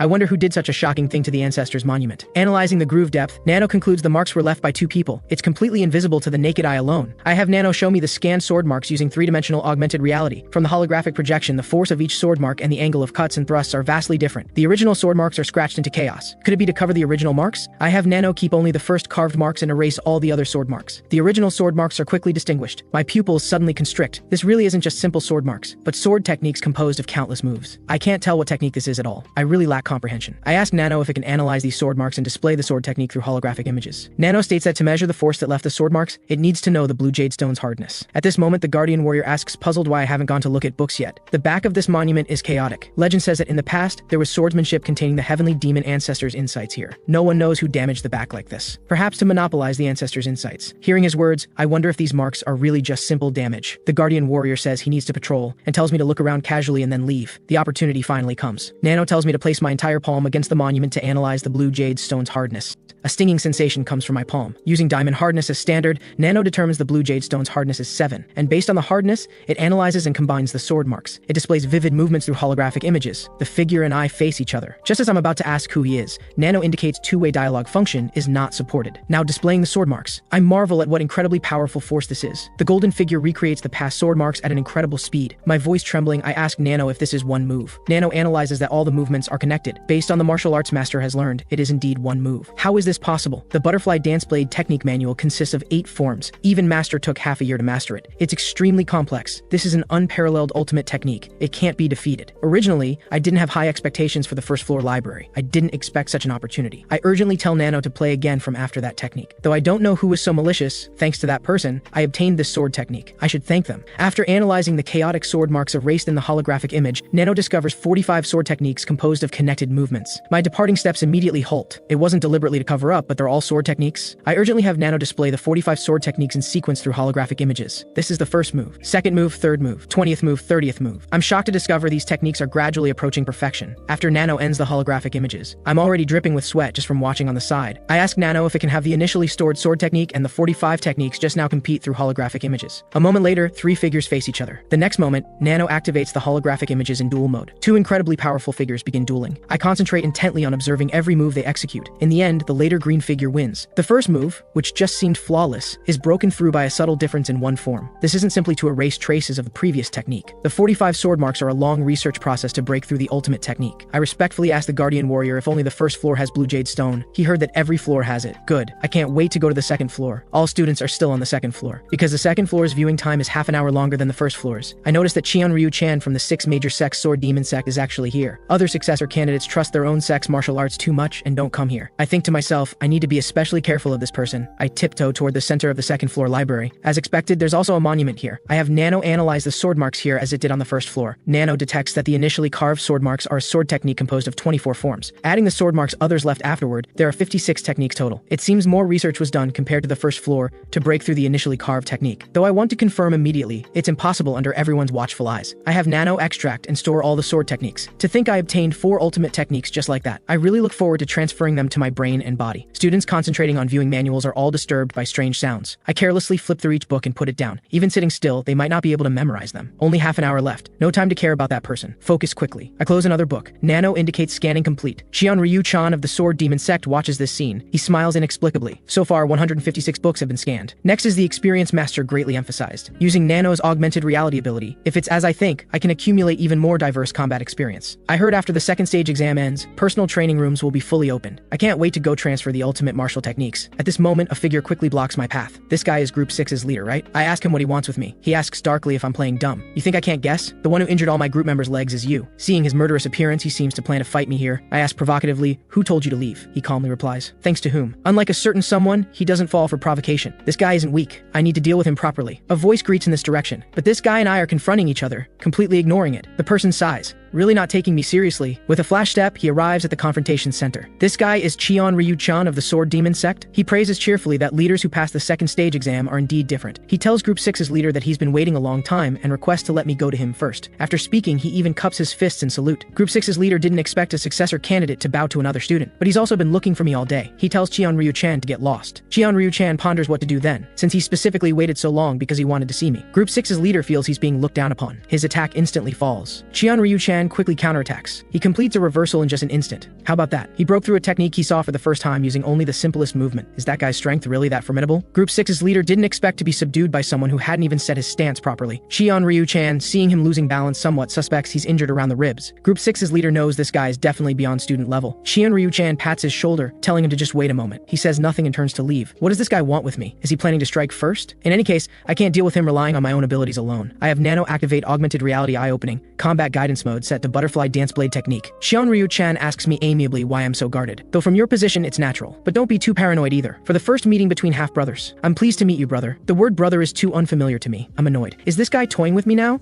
Ryu-chan realizes he's being somewhat annoying. After all, the 6 major sects have made things difficult for you in every way. It's natural you'd have this attitude. I question him. Knowing this, do you still expect me to give you a pleasant face? But he says he just wanted our first meeting to be amicable, because he's taken a liking to me, because we're both blade wielders. When he saw me cut off that demon sound sect kid's arm, he was shocked beyond beyond words. I've become your #1 supporter, brother, I roar angrily, telling him to stop with the nonsense and state his real purpose. The atmosphere between the two plummets to freezing. He sighs. It seems getting along will take time. No more nonsense then, brother. Come to our sword demon sect. I'm instantly stunned. I ask if he's serious. He waited outside the secret manual library until now to tell me this. How could it be a joke? Though he doesn't know what others think, he doesn't see me as an enemy. He hopes I'll enter the sword demon sect and stay by his side. I question him. Are you telling me to give up the successor battle? He didn't expect me to understand it that way. But anyway, it's impossible for you. If you also make it through, you'll definitely clash with me head on. You have no chance of winning. But if we work together toward one direction, your path forward will be smooth sailing. Doesn't that sound great? You call this not seeing me as an enemy? I refuse him without hesitation. He glances at me sideways and asks why. Let me give you a suggestion instead. Your side can't accommodate me either. Just don't block my path, and I'll spare your life. The atmosphere between the two completely freezes. Nano detects the enemy is rapidly gathering powerful energy in his right arm. Please dodge half a step left to avoid the attack. Then use the second move of butterfly dance blade technique. Return origin butterfly alert. Is it starting? I quickly react. Cheon Ryu-chan is startled, then bursts out laughing. Nano detects the powerful force gathered in his right arm is gradually weakening. Though he got angry for a moment, thinking about it, it's quite good. What a wasted effort. If you had walked the same path as me, we'd definitely clash head on, wouldn't we? Nano detects the enemy is gathering powerful energy in his right arm. In an instant, a piercing roar erupts. I look at Cheon Ryu-chan, unable to believe it. That was actually Blade Aura. He says disdainfully that at that level, trying to take his life is far from enough. Being able to release Blade Aura barehanded means he's reached the realm of peak mastery. The rumor that he's competing with the Dark Demon Sect's Cheon Mueom for the successor position turns out not to be baseless. See you next time, brother. After defeating Cheon Mueom and sending Cheon 1 Ryo out of the Demon Path Academy, I thought I was on par with them. Don't be impatient, Cheon Yo-un. The goal isn't to catch up to them, but to tower above them. Cheon Ryu-chan reflects on the scene just now. He understands I foresaw his attack, though he wanted to cut off my right arm in one strike. Before he even released the Blade Aura, I had already moved out of the trajectory. He thinks to himself that I'm indeed different from ordinary nobodies. I arrive at the Demon Path Academy's personal training room, a square about 7 feet across. This width is completely insufficient for practicing footwork and techniques. However, the stone walls are quite thick. This way, training won't be disturbed by others. I have Nano activate augmented reality. Eye-opening. Display the technique from the second floor library monument through holographic images. This is faster and more complex than the technique carved on the first floor monument. Even if I use the final secret of butterfly dance blade technique, I can't block a single move. Next are the sword mark techniques left by later practitioners. 56 techniques are perfectly displayed before my eyes. This is incredibly difficult. Without practicing swordsmanship, this kind of technique can't be completed. The initially awkward and unnatural techniques become astonishingly perfect by the 56th move. I have Nano have the different techniques from the second floor spar with each other. The later carved sword technique ultimately wins. Like the technique on the first floor, the initially carved ultimate technique is broken by a single move's difference. I instantly have a brilliant idea. If I use butterfly dance blade technique to fight the ultimate technique, didn't the later carved sword techniques also fail to block a single move of the ultimate technique at first? I close my eyes. Then let's compete. There must be a way to counter it using butterfly dance blade technique. Two versions of me begin gathering power, at the same time instantly striking. Nano detects the user's brain neural cells are rapidly being activated. The resulting energy circulation stimulates the body's acupoints. The user's Dantian energy is activated and continuously increasing. Powerful internal energy swirls around me. My eyes suddenly open wide. I'm confused about what just happened. I was clearly immersed in the holographic image duel. Did I unknowingly fall into mental imagery? My body feels strange. A possibility instantly comes to mind. My internal energy actually increased by a full 10 years. Could it be I achieved enlightenment? I achieved enlightenment without Nano's help. Indeed, those techniques are worthy of being called supreme martial arts. For some reason, I feel I can use butterfly dance blade technique better now. It's different from the feeling of cutting through air before. Enlightenment doesn't just greatly increase internal energy. Have I achieved manifestation of energy now? Though my internal energy isn't enough yet and hasn't formed a complete blade shape. But if I absorb the demon dragon orb obtained this time, I'll also possess one cycle of internal energy. In that case, the gap with Cheon Ryu-chan will greatly decrease. Nano tells me I've been in a trance state for 1 hour. It's almost time to return to quarters. I probably can't transfer to the body. I have Nano transfer the techniques first carved on the first and second floors, as well as the 45th and 56th techniques carved afterward, to my brain. I ask Nano how long transferring to the body takes. According to analysis, transforming muscle fiber tissue and meridians requires 5 hours. No choice but to come out early tomorrow. I return to quarters and find someone still hasn't come back from the personal training room. Hyo Bong respectfully greets me. After memorizing manual books, he also previews and diligently trains in the personal training room. I ask him if he obtained anything good. He answers it's just second-rate martial arts, but since he's not good at empty-handed combat, he transcribed a leg technique manual. At times like this, everyone's striving forward. Though they say we have 3 days to rest, if we want to move forward, we can't waste any time. The next day at Shen Hour, I finally complete the transformation of muscle fiber tissue and meridians. Nano releases the anesthesia state. An intense nausea suddenly surges. I urgently have Nano start reducing the internal backlash from the body transformation. I feel like I've just come back to life now. The power in my hands is completely different. Compared to when I learned butterfly dance blade technique, it's a world of difference. I feel incredibly powerful. I take off my clothes. My muscles are also very developed. It doesn't quite feel like my body. I stare at the wall before me. My hand begins gathering power. Next door, Group 6's leader is cultivating internal energy. He understands he was too arrogant and complacent after injuring Cheon Mueom. Since he felt the world of difference with that person today, if he wants to restore his honor, he must train even harder. First, I need to completely forget about unimportant things like Cheon-yo-un. I need to set a bigger goal. Suddenly, the wall beside him collapses. The instructors outside the training room are all startled. The powerful impact hits the unprepared Group 6 leader. He can't believe it. Is it an assassin? What bastard dares to do this? Who is that guy? Cheon-yo-un. That damn guy. The instructor severely reprimands my actions. You should be grateful student number 108 is still alive, or you'd be expelled from the Demon Path Academy. This will affect your evaluation. You better keep that in mind. From now on, you can only use the underground training room. If you break that too, you'll never be allowed to use any training room again. I sincerely promise to be more careful. The instructor stares at my back thoughtfully. He actually punched through a wall made of forged world stone. Has that guy's internal energy already reached peak mastery? I ask Nano in confusion why my strength has become so powerful. Nano explains that in order to leave marks on the blue jade stone through physical attacks, it transformed my muscle fibers and meridians to their bodily limits. Unlike transferring the dagger technique and butterfly dance blade technique, which use the ability to perfectly execute movements as the standard. Instead, it used the ability to leave marks on the blue jade stone as the standard. To avoid affecting my height growth, Nano made subtle adjustments to the strength level. When my body fully matures,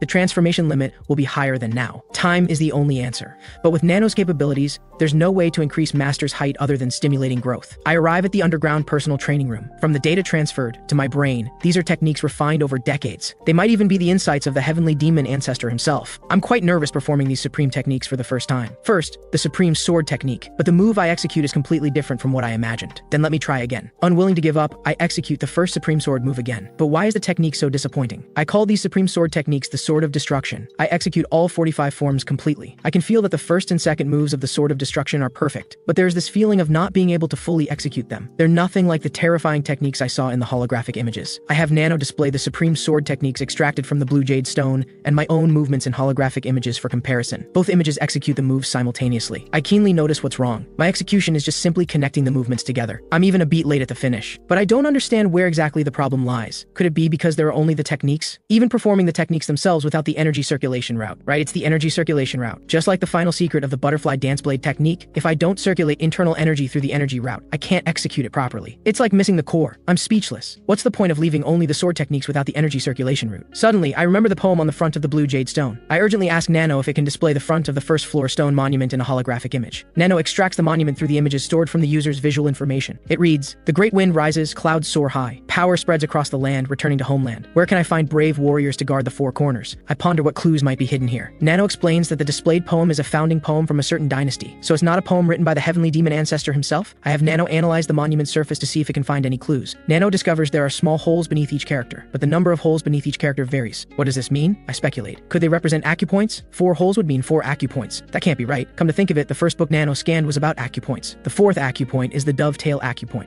But normally, energy circulation routes should start from the Sea of Energy acupoint at the Dantian, which should have 7 holes. Suddenly, inspiration strikes. The character Great has 3 strokes. Adding 4 dots makes 7. Indeed, each character plus the holes beneath corresponds to an acupoint. The 23rd is the right lateral gate. Then everything matches up. I actually found the hidden energy circulation route. I shout excitedly that I'm indeed a genius. I've finished dinner. I need to hurry and practice the supreme techniques with the energy circulation route. At that moment, someone calls out from behind me. He introduces himself as student number 200 Yun Pa. He requests to spar with me once. This is our first meeting. There's no reason for me to do this, and I don't want to waste time. I turn and leave without hesitation. But this guy sticks to me like a persistent leech, constantly nagging. Finally, he says if I win, he'll give me information about the 3rd stage exam and a gift. Only then do I follow Yun Pa to an open area. I don't understand. What reason could there be for such foolish behavior, sparring with me at the cost of sharing information? He says it's probably to confirm qualifications. I don't understand what that means. He wants to show me the blade technique his sect takes pride in. I wave my hand, gesturing for him to come. Yun Pa swiftly launches an attack at me. I dodge it by slightly tilting my head. His attacks keep coming. I easily dodge them all. They're simply too slow. I casually strike back with a hand blade. Yun Pa has no resistance. He spits blood wildly and is sent flying. I tremble all over in fear. I didn't control my strength. I didn't kill him, did I? Yun Pa never expected such a pathetic defeat. After watching me spar with Cheon-1 Ryo, he thought he could exchange at least dozens of moves with me. He's certain I was hiding my true strength before. He praises me as truly worthy of being the cult leader's son. Then, as agreed, he'll provide me with information. Before that, I ask him why he requested this spar. Win or lose, there's no benefit for him. Yun Pa sighs that I really don't trust others. Just as he said, it's to confirm qualifications. He says the 3rd stage exam will very likely also involve group assignments. But as far as I know, the Academy Master personally said there would be no more group exams. Yun Pa explains that this exam focuses more on individual strength. The 3rd stage is designed to select upper warriors. Only first-rate masters with first-rate martial arts and half a cycle of internal energy can qualify. Currently, among students who pass the 2nd stage exam, only 20% have strength above first-rate masters. With the Demon Dragon Orb, most students will possess half a cycle of internal energy. That leaves one final problem: first-rate martial arts manuals. The 2nd floor of the library only has second-rate martial arts. I understand. This exam will provide first-rate martial arts manuals that need to be memorized. But that would make the exam too simple. So if what Yeonpa's father told him is correct, the first-rate martial art for the exam should be the 7 demon swords that our cult's upper warriors can use to perform the sword demon formation. I heard from Jang the guard before. The 7 demon swords formation is not only first-rate martial arts, but also contains wonders. It can form the sword demon formation with 12, 36, or 108 people respectively. The more people in the sword formation, the stronger the ability to defeat enemies above their level. Yeonpa's father practiced the 7 demon swords in a group of 12 back then. Even the basic sword demon formation is difficult to comprehend for anyone who isn't a first-rate master. So Yeonpa wanted to understand my strength through sparring. He says he wants to join me in this exam. He heard that the 3rd stage exam is entirely student-initiated. However, group leaders will be designated based on the 2nd stage exam evaluations and grades. They'll have the right to choose team members. More than ordinary students, the 3rd stage exam is likely designed for the 6 major sects and the young masters. I understand. The 3rd stage exam is part of the successor battle. If you can't build your own faction and master the 7 demon swords and formation within the time limit, you'll be automatically eliminated. Yeonpa asks if I remember he said he'd give me a gift. That gift is himself. I think to myself, this is one gift I really don't need. In his view, I'll definitely become a group leader, and his stable strength is better than those rash students. His strength is indeed second only to group leaders, and what he says isn't wrong, but I always feel something's off. Looks like I need to use that method. I ask him, aren't there other successor candidates? Why choose me? He scratches his head awkwardly and says he made the same offer to the young masters of the Dark Demon Sect and Sword Demon Sect, but he was rejected. Yes, they're already full. Besides, we're both blade users. Hearing this, I've already made my decision. Yeonpa earnestly asks if I can accept him. I gaze at him with a smile. He's immediately overjoyed. He kneels down halfway through speaking when he hears me say reject. He doubts he heard correctly and asks what I said. My face turns cold. I repeat, I reject you.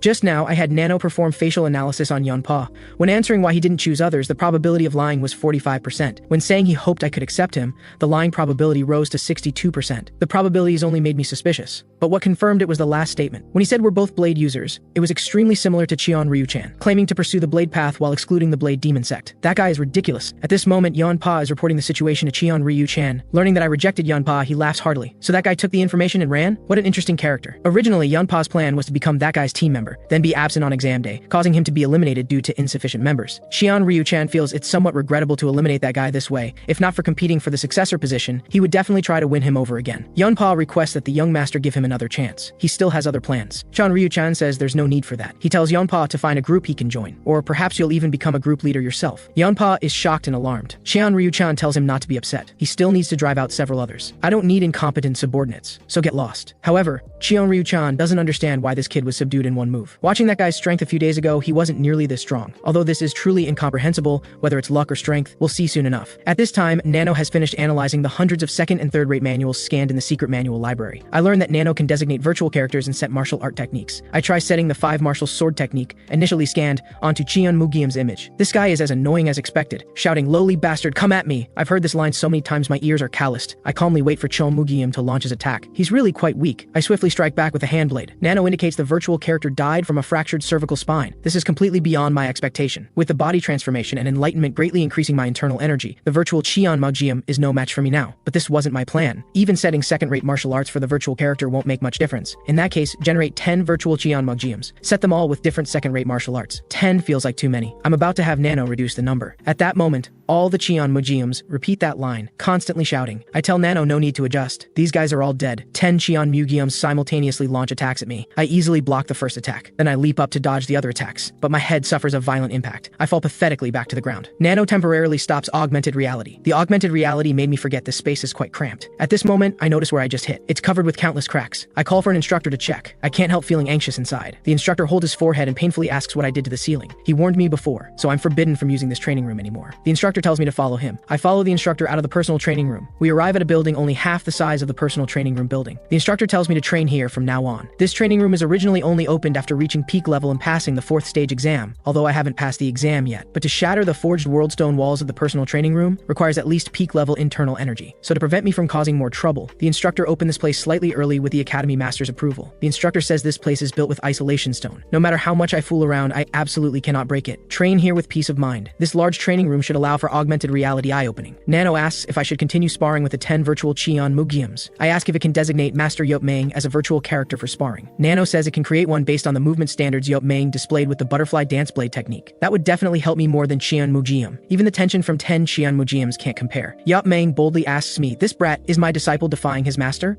I tell Nano to remember offered to mute Master next time too. Master is among the top 10 experts in the cult. With martial arts alone, I could never be his match. Then I'll strike first, aiming for his weakness. Master casually swings his blade twice and blocks all my attacks. Then he strikes my jaw with a palm. This is completely overwhelming power. I'm sent flying without any resistance. Is this the strength of one of the 5 top 10 absolute masters of the heavenly demon divine cult? Nano asks if I should change the virtual character in martial arts settings. I want to restart the battle. Let me try then. Using my newly learned supreme techniques, Master charges at me with wild laughter. I focus intently, capturing every detail. With the supreme sword techniques, I barely have the qualifications to exchange moves. I completely unleash my potential. Between the gaps in moves, I can barely touch Master. This is the final strike. Just as my fingertips are about to pierce Master's forehead, I'm still ultimately sent flying. My body slams heavily against the wall. I'm truly unwilling to accept this. Even with the supreme sword techniques, I'm no match for Master's virtual character. Then I notice something. Master's virtual character also has some sword wounds. So the final move did touch his forehead, but they're all shallow. Just looking at the sword techniques, they're superior to Master's virtual character. But the absolute gap in martial arts level prevents me from defeating him. Until the 6th exam at the Demon Path Academy ends, it's 4 years total. I vow to surpass Master within 4 years. 3 days later, all students who pass the exam gather at the Grand Training Ground. Yesterday, I spent the entire day and only managed to draw with the 10 virtual Qian Museums. Li Hua Maiyong first explains the 3rd stage exam content to everyone, then distributes the Demon Dragon Orbs. The 3rd stage exam involves forming a sword formation with 12 people. I didn't expect everything Yan Pa said was true.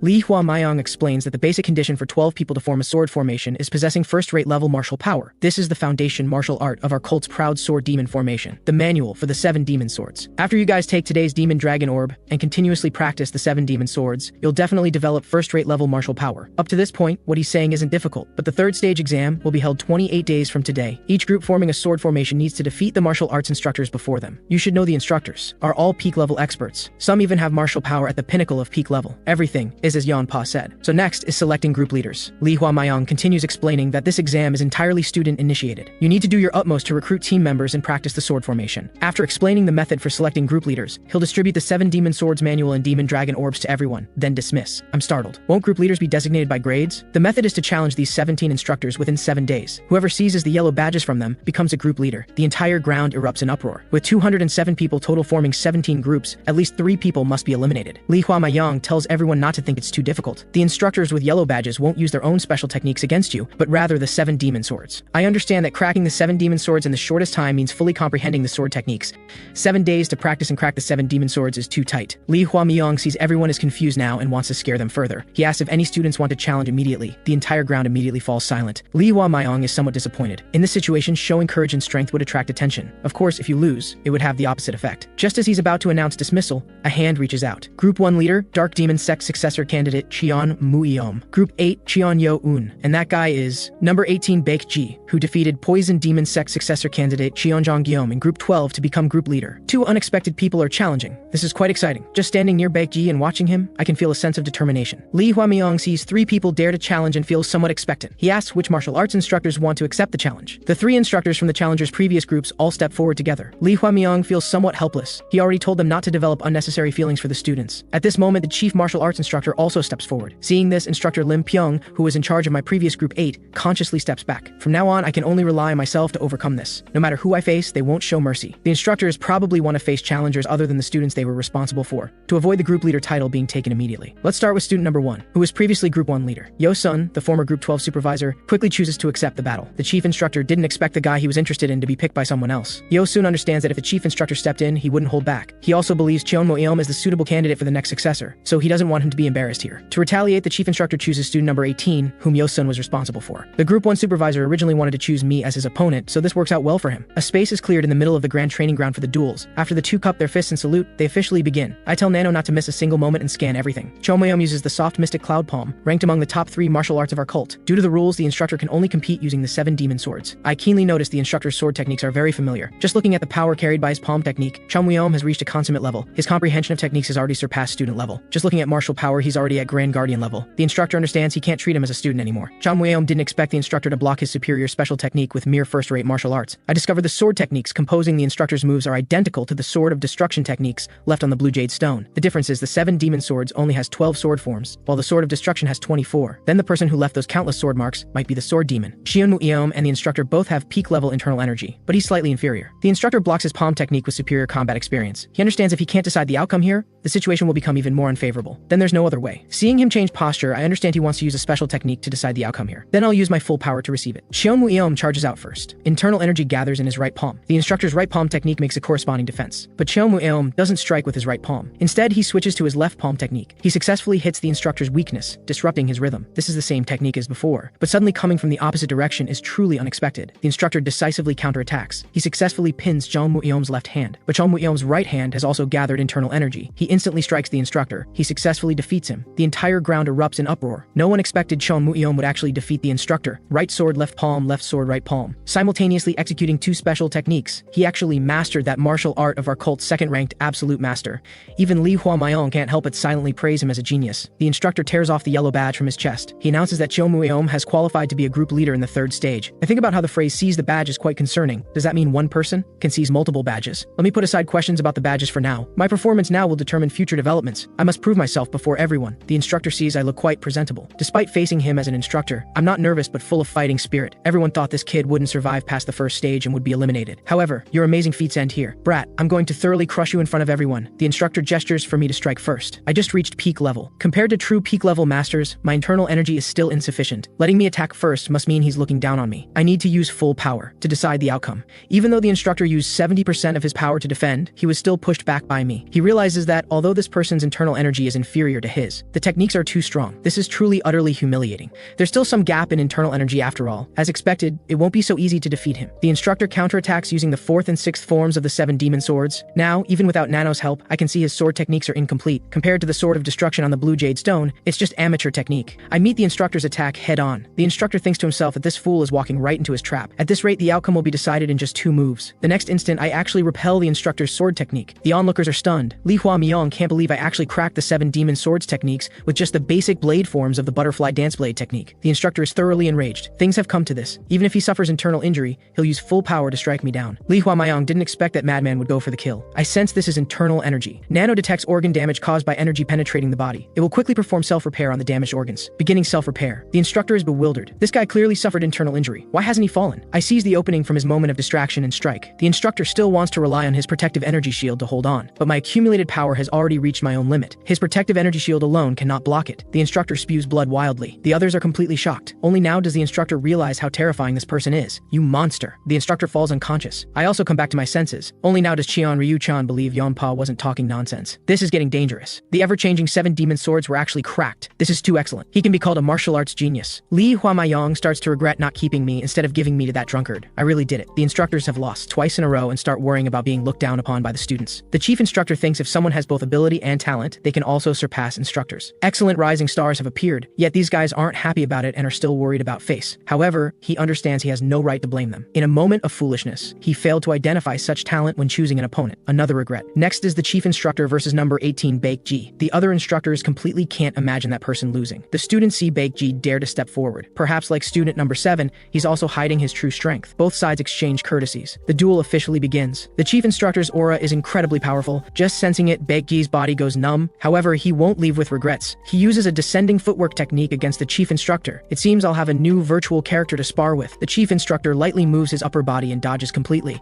but Baek-ji's back foot has no defense. The chief instructor swiftly targets Baek-ji's back foot. Seeing things going badly, he decisively uses the chief instructor's attack, successfully creating distance between them. Baek-ji's control over his body slightly surprises the chief instructor. He gathers internal energy again and strikes. He actually succeeds in landing it. The watching students are greatly shocked. However, the next second, blood splatters everywhere. Baek-ji's foot has already been pierced by sword energy. He falls back pathetically. He didn't expect the chief instructor could create sword energy in such a short time. Is this what pinnacle peak level is? The chief instructor sees Baek-ji use his footwork, but his right foot is crippled. He asks what he'll do now. Baek-ji endures the intense pain and stands up. His strong willpower is somewhat unexpected to the chief instructor. Baek-ji understands the strength gap is too great. He can only decide the outcome with one move. As he gathers power, blood bursts out, but he still charges at the chief instructor with full force, executing footwork even sharper than before. Injured yet still so bold, the chief instructor feels somewhat gratified. At this moment, Baek-ji changes his posture, avoiding the chief instructor's defense. He's surprised. This was a feint? Baek-ji uses an even stronger footwork technique. A faint humming sound appears between attacks. The chief instructor is excited. Has this kid also just reached peak level? Baek-ji's kick misses completely. He's been caught. This is cruel. The chief instructor looks at him mockingly, praising him as quite good. But what a pity. Baek-ji has no power to resist the chief instructor's attack. He's completely and utterly defeated. The other students realize that numbers 1 and 7 are monsters who defeated the instructors. If the chief instructor hadn't shown mercy by injecting sword energy energy, Baekji's chest would have been pierced through. I understand Baekji faced the wrong opponent. If the instructor he faced wasn't at pinnacle peak level, there might have been a glimmer of hope. The chief instructor gives Baekji some guidance. Baekji respectfully bows in thanks. He staggers back to the ranks. At this moment, I notice something abnormal. Baekji's face is abnormally pale, and his neck is turning red. I have Nano zoom in and scan him so I can confirm immediately after the third stage exam announcement ends. Li Hua Mayong distributes 1 wooden sword and 1 demon dragon orb per person for the third stage exam. He emphasizes again that seizing a yellow badge within 7 days will make you a group leader. Then everyone is dismissed. I'm thinking about taking the demon dragon orb first. A group of people surrounds me. I don't understand what they want. Hyobong steps forward and asks them what business they have with his lord. The 4 members from Group 8 in the second stage exam protect me from behind. I think to myself, Hyobong is quite good. Last night at Group 8's quarters, Hyobong was recruiting the other members, but they thought following Chan Yo-eun was too dangerous and asked Hyobong if he wasn't afraid of the 6 major sects. Hyobong is of course very afraid, but living as a minor sect, groveling like a lackey for a lifetime, he'll take a gamble. If we follow the Lord, perhaps small people like us will have hope. The 3 repeatedly confirm with Hyobong if he truly believes in Cheon Yo-eun. Hyobong's answer is absolutely firm. The 3 of them also decide to take this gamble with him. Ma Chil, Wang Cheon, and Hode Mayong vow unwavering loyalty to Lord Cheon Yo-eun. I tell Hyobong to step back. The other party politely introduces himself as student number 857, Go Wang Yi, and praises my bravery. He gets straight to the point, saying he wants to become my team member. I'm somewhat surprised for a moment, however I only need 7 more members, 9 of them will have to turn back. Go Wang Yi states he's from the upper sect Demon Fist sect, already at first-rate level, and won't hold everyone back as a team member. The others also express that their strength isn't lacking either. 5 people gathered here are from upper sects. Do the remaining 11 have to compete for those 2 spots? Although so many people are requesting to become my team members, I have something to say first. I'm not looking for members just to pass the third stage exam. What I'm looking for are those who, when I face difficulties and dangers in this cult in the future, can shed blood alongside me and overcome everything as comrades. As expected, fear means no one is willing to get involved in the successor battle. I explain that if you're on my team, whether upper sect or small to medium sect doesn't matter, because at the end of the path we walk together, current scale and reputation are meaningless.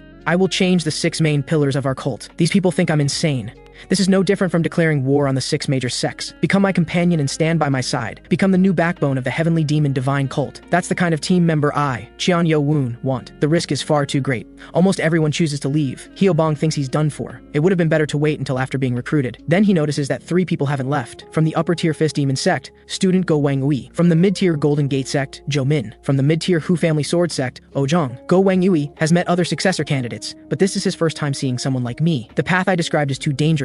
It might push everyone with me into a desperate situation. He originally wanted to give up too. I understand that as someone from an upper tier sect, he has the means to support successor candidates with better chances of winning. But as a martial artist, he naturally dreams of dominating the martial world. After hearing my ambition, he finds himself drawn in without realizing it. I, Go Wang Ui, swear my loyalty to young master Cheon Yo-eun. I wish to become his first sword. Little does he know that this decision will make him one of the 6 swords of the future demon god Cheon Yo-eun. The other 2 also kneel on one knee. They swear their loyalty to young master Cheon Yo-eun. Help in times of need is far more precious than icing on the cake. I cut my fists and thank them for their trust. Hyobong emphasizes to Go Wang Ui that he's the master's first subordinate. I order everyone to memorize the 7 demon swords manual after taking the demon dragon orb today. Starting tomorrow morning, train with me. I will personally teach you the techniques of the 7 demon swords. They're excited. They chose the right master after all. He's so attentive to them, while others are busy competing with each other. I think to myself, it's not that difficult. Just beat them until they succeed, like my master did. Now, each of you go to your personal training room to take the demon dragon orb. We'll meet again at high hour. Then Go Wang Ui calls out to me. He reminds me that it's better to move with my subordinates from now on. After all, you now possess a yellow badge. Now that I think about it, the Academy Master said those who obtain yellow badges within 7 days become group leaders. But he didn't say we must take them from instructors. Compared to the number 1 student from Dark Demon Sect, I'm weaker and might become a target. I thank Go Wang Ui for this good advice. He wants to use the personal training room next to mine. I tell him I no longer train there. Somehow, I've been using the elite training room, a place only for top-level students. He'll quickly reach top level so he can train in the same room as his master. After absorbing the demon dragon orb, my internal energy exceeds 1 cycle. I'm completely at top level now. With blade and sword techniques added to this foundation, I should be formidable. Thanks to Nano regulating my drug tolerance and promoting absorption. Nano responds, yes, thanks to me. I wonder, doesn't the future have the concept of humility? Now then, show me the saved video of Baekji's duel. Stop the video here. Have Nano zoom in on Baekji here. His face is extremely pale. Blood vessels in his eyes have burst, plus red spots appearing all over his neck. He's poisoned. There's no doubt. At this moment, another student challenges an instructor to a duel. The instructor realizes the person before him is also at the superb top level, just like him. Not someone who can be dealt with using just the 7 demon swords. And in such a short time, he's mastered the 7 demon swords. He's also a genius no less than the previous 2. Blade Demon Sect successor candidate Cheon Ryu Chan. There's no need to compete anymore. The instructor tears off the yellow badge from his body. Qianryu-chan now has one. So who will he challenge next? At this moment, Baekji is eating in the Demon Path Academy cafeteria. Someone sits down in front of him. He's Sword Demon Sect successor candidate Xian Gyung-un. Baekji doesn't want to hear his nonsense. He says irritably, "I'm eating. Don't disturb me." Though displeased, Xian Gyung-un still hypocritically tries to recruit Baekji. "You seem to have the ambition to become a group leader, to climb to a position higher than group leader." Baekji ignores him and wolfs down his food. Xian Gyung-un almost can't resist beating him up, but that would ruin his plan to gather talent. He tells Baekji to consider this suggestion that has only benefits and no harm. This is already the second successor candidate to approach Baekji. The Blade Demon Sect candidate was not only frivolous but also wanted him to be his bait. But he has no interest in any position, nor does he want to become anyone's subordinate. His only goal is to become stronger. Then another voice politely asks, "Can we talk for a moment?" Baekji doesn't even want to look and tells him to get lost. "I say, if you don't talk to me now, you might die later." Baekji looks displeasedly at the person before him. This person isn't even a successor candidate from the 6 major sects, yet he's more arrogant than the previous 2. He asks coldly, "Do you think you can recruit team members that way?" I say helplessly, "You seem to have misunderstood something." Baekji is furious. I just threatened him, yet I say it's a misunderstanding. I don't want to waste time. I say bluntly, "You seem to be poisoned." He doesn't understand what nonsense I'm talking about. I calmly explain that during his daytime duel, his face was pale and red spots appeared on his neck. Baekji is confused. After being assigned to Group 12, he's been on guard against Qianjiang from Poison Demon Sect. How could he still be poisoned? Even if he is poisoned, what does it have to do with this person? Why tell him all this? He apologizes for his earlier rudeness, but says if he were poisoned, he couldn't have failed to notice when circulating his energy. Although I've never practiced martial arts before, those symptoms are clearly subtle poison. At this moment, Dr. Baek passes by, cheerfully heading to eat. I call out to him from behind. After exchanging pleasantries, I quietly ask him if he could check this friend's pulse before eating. I have a feeling he's been poisoned. The 3 arrive at the 2nd floor of the infirmary. Dr. Baek tells Baekji to breathe through his mouth and inhale the smoke. He takes a shallow breath. Instantly, he coughs violently, unable to stop. The symptoms on his body manifest. Dr. Baek confirms he's indeed been poisoned with subtle poison. Baekji is confused. When circulating his energy, he's fine. He hasn't contacted anything poisonous and always eats alone. Dr. Baek explains that subtle poison differs from ordinary poison. This poison accumulates in the stomach or lungs and gradually takes effect. Ground into very fine powder, it can poison someone by inhalation while they sleep. Dr. Baek asks him if he shares living quarters with someone skilled in using poison.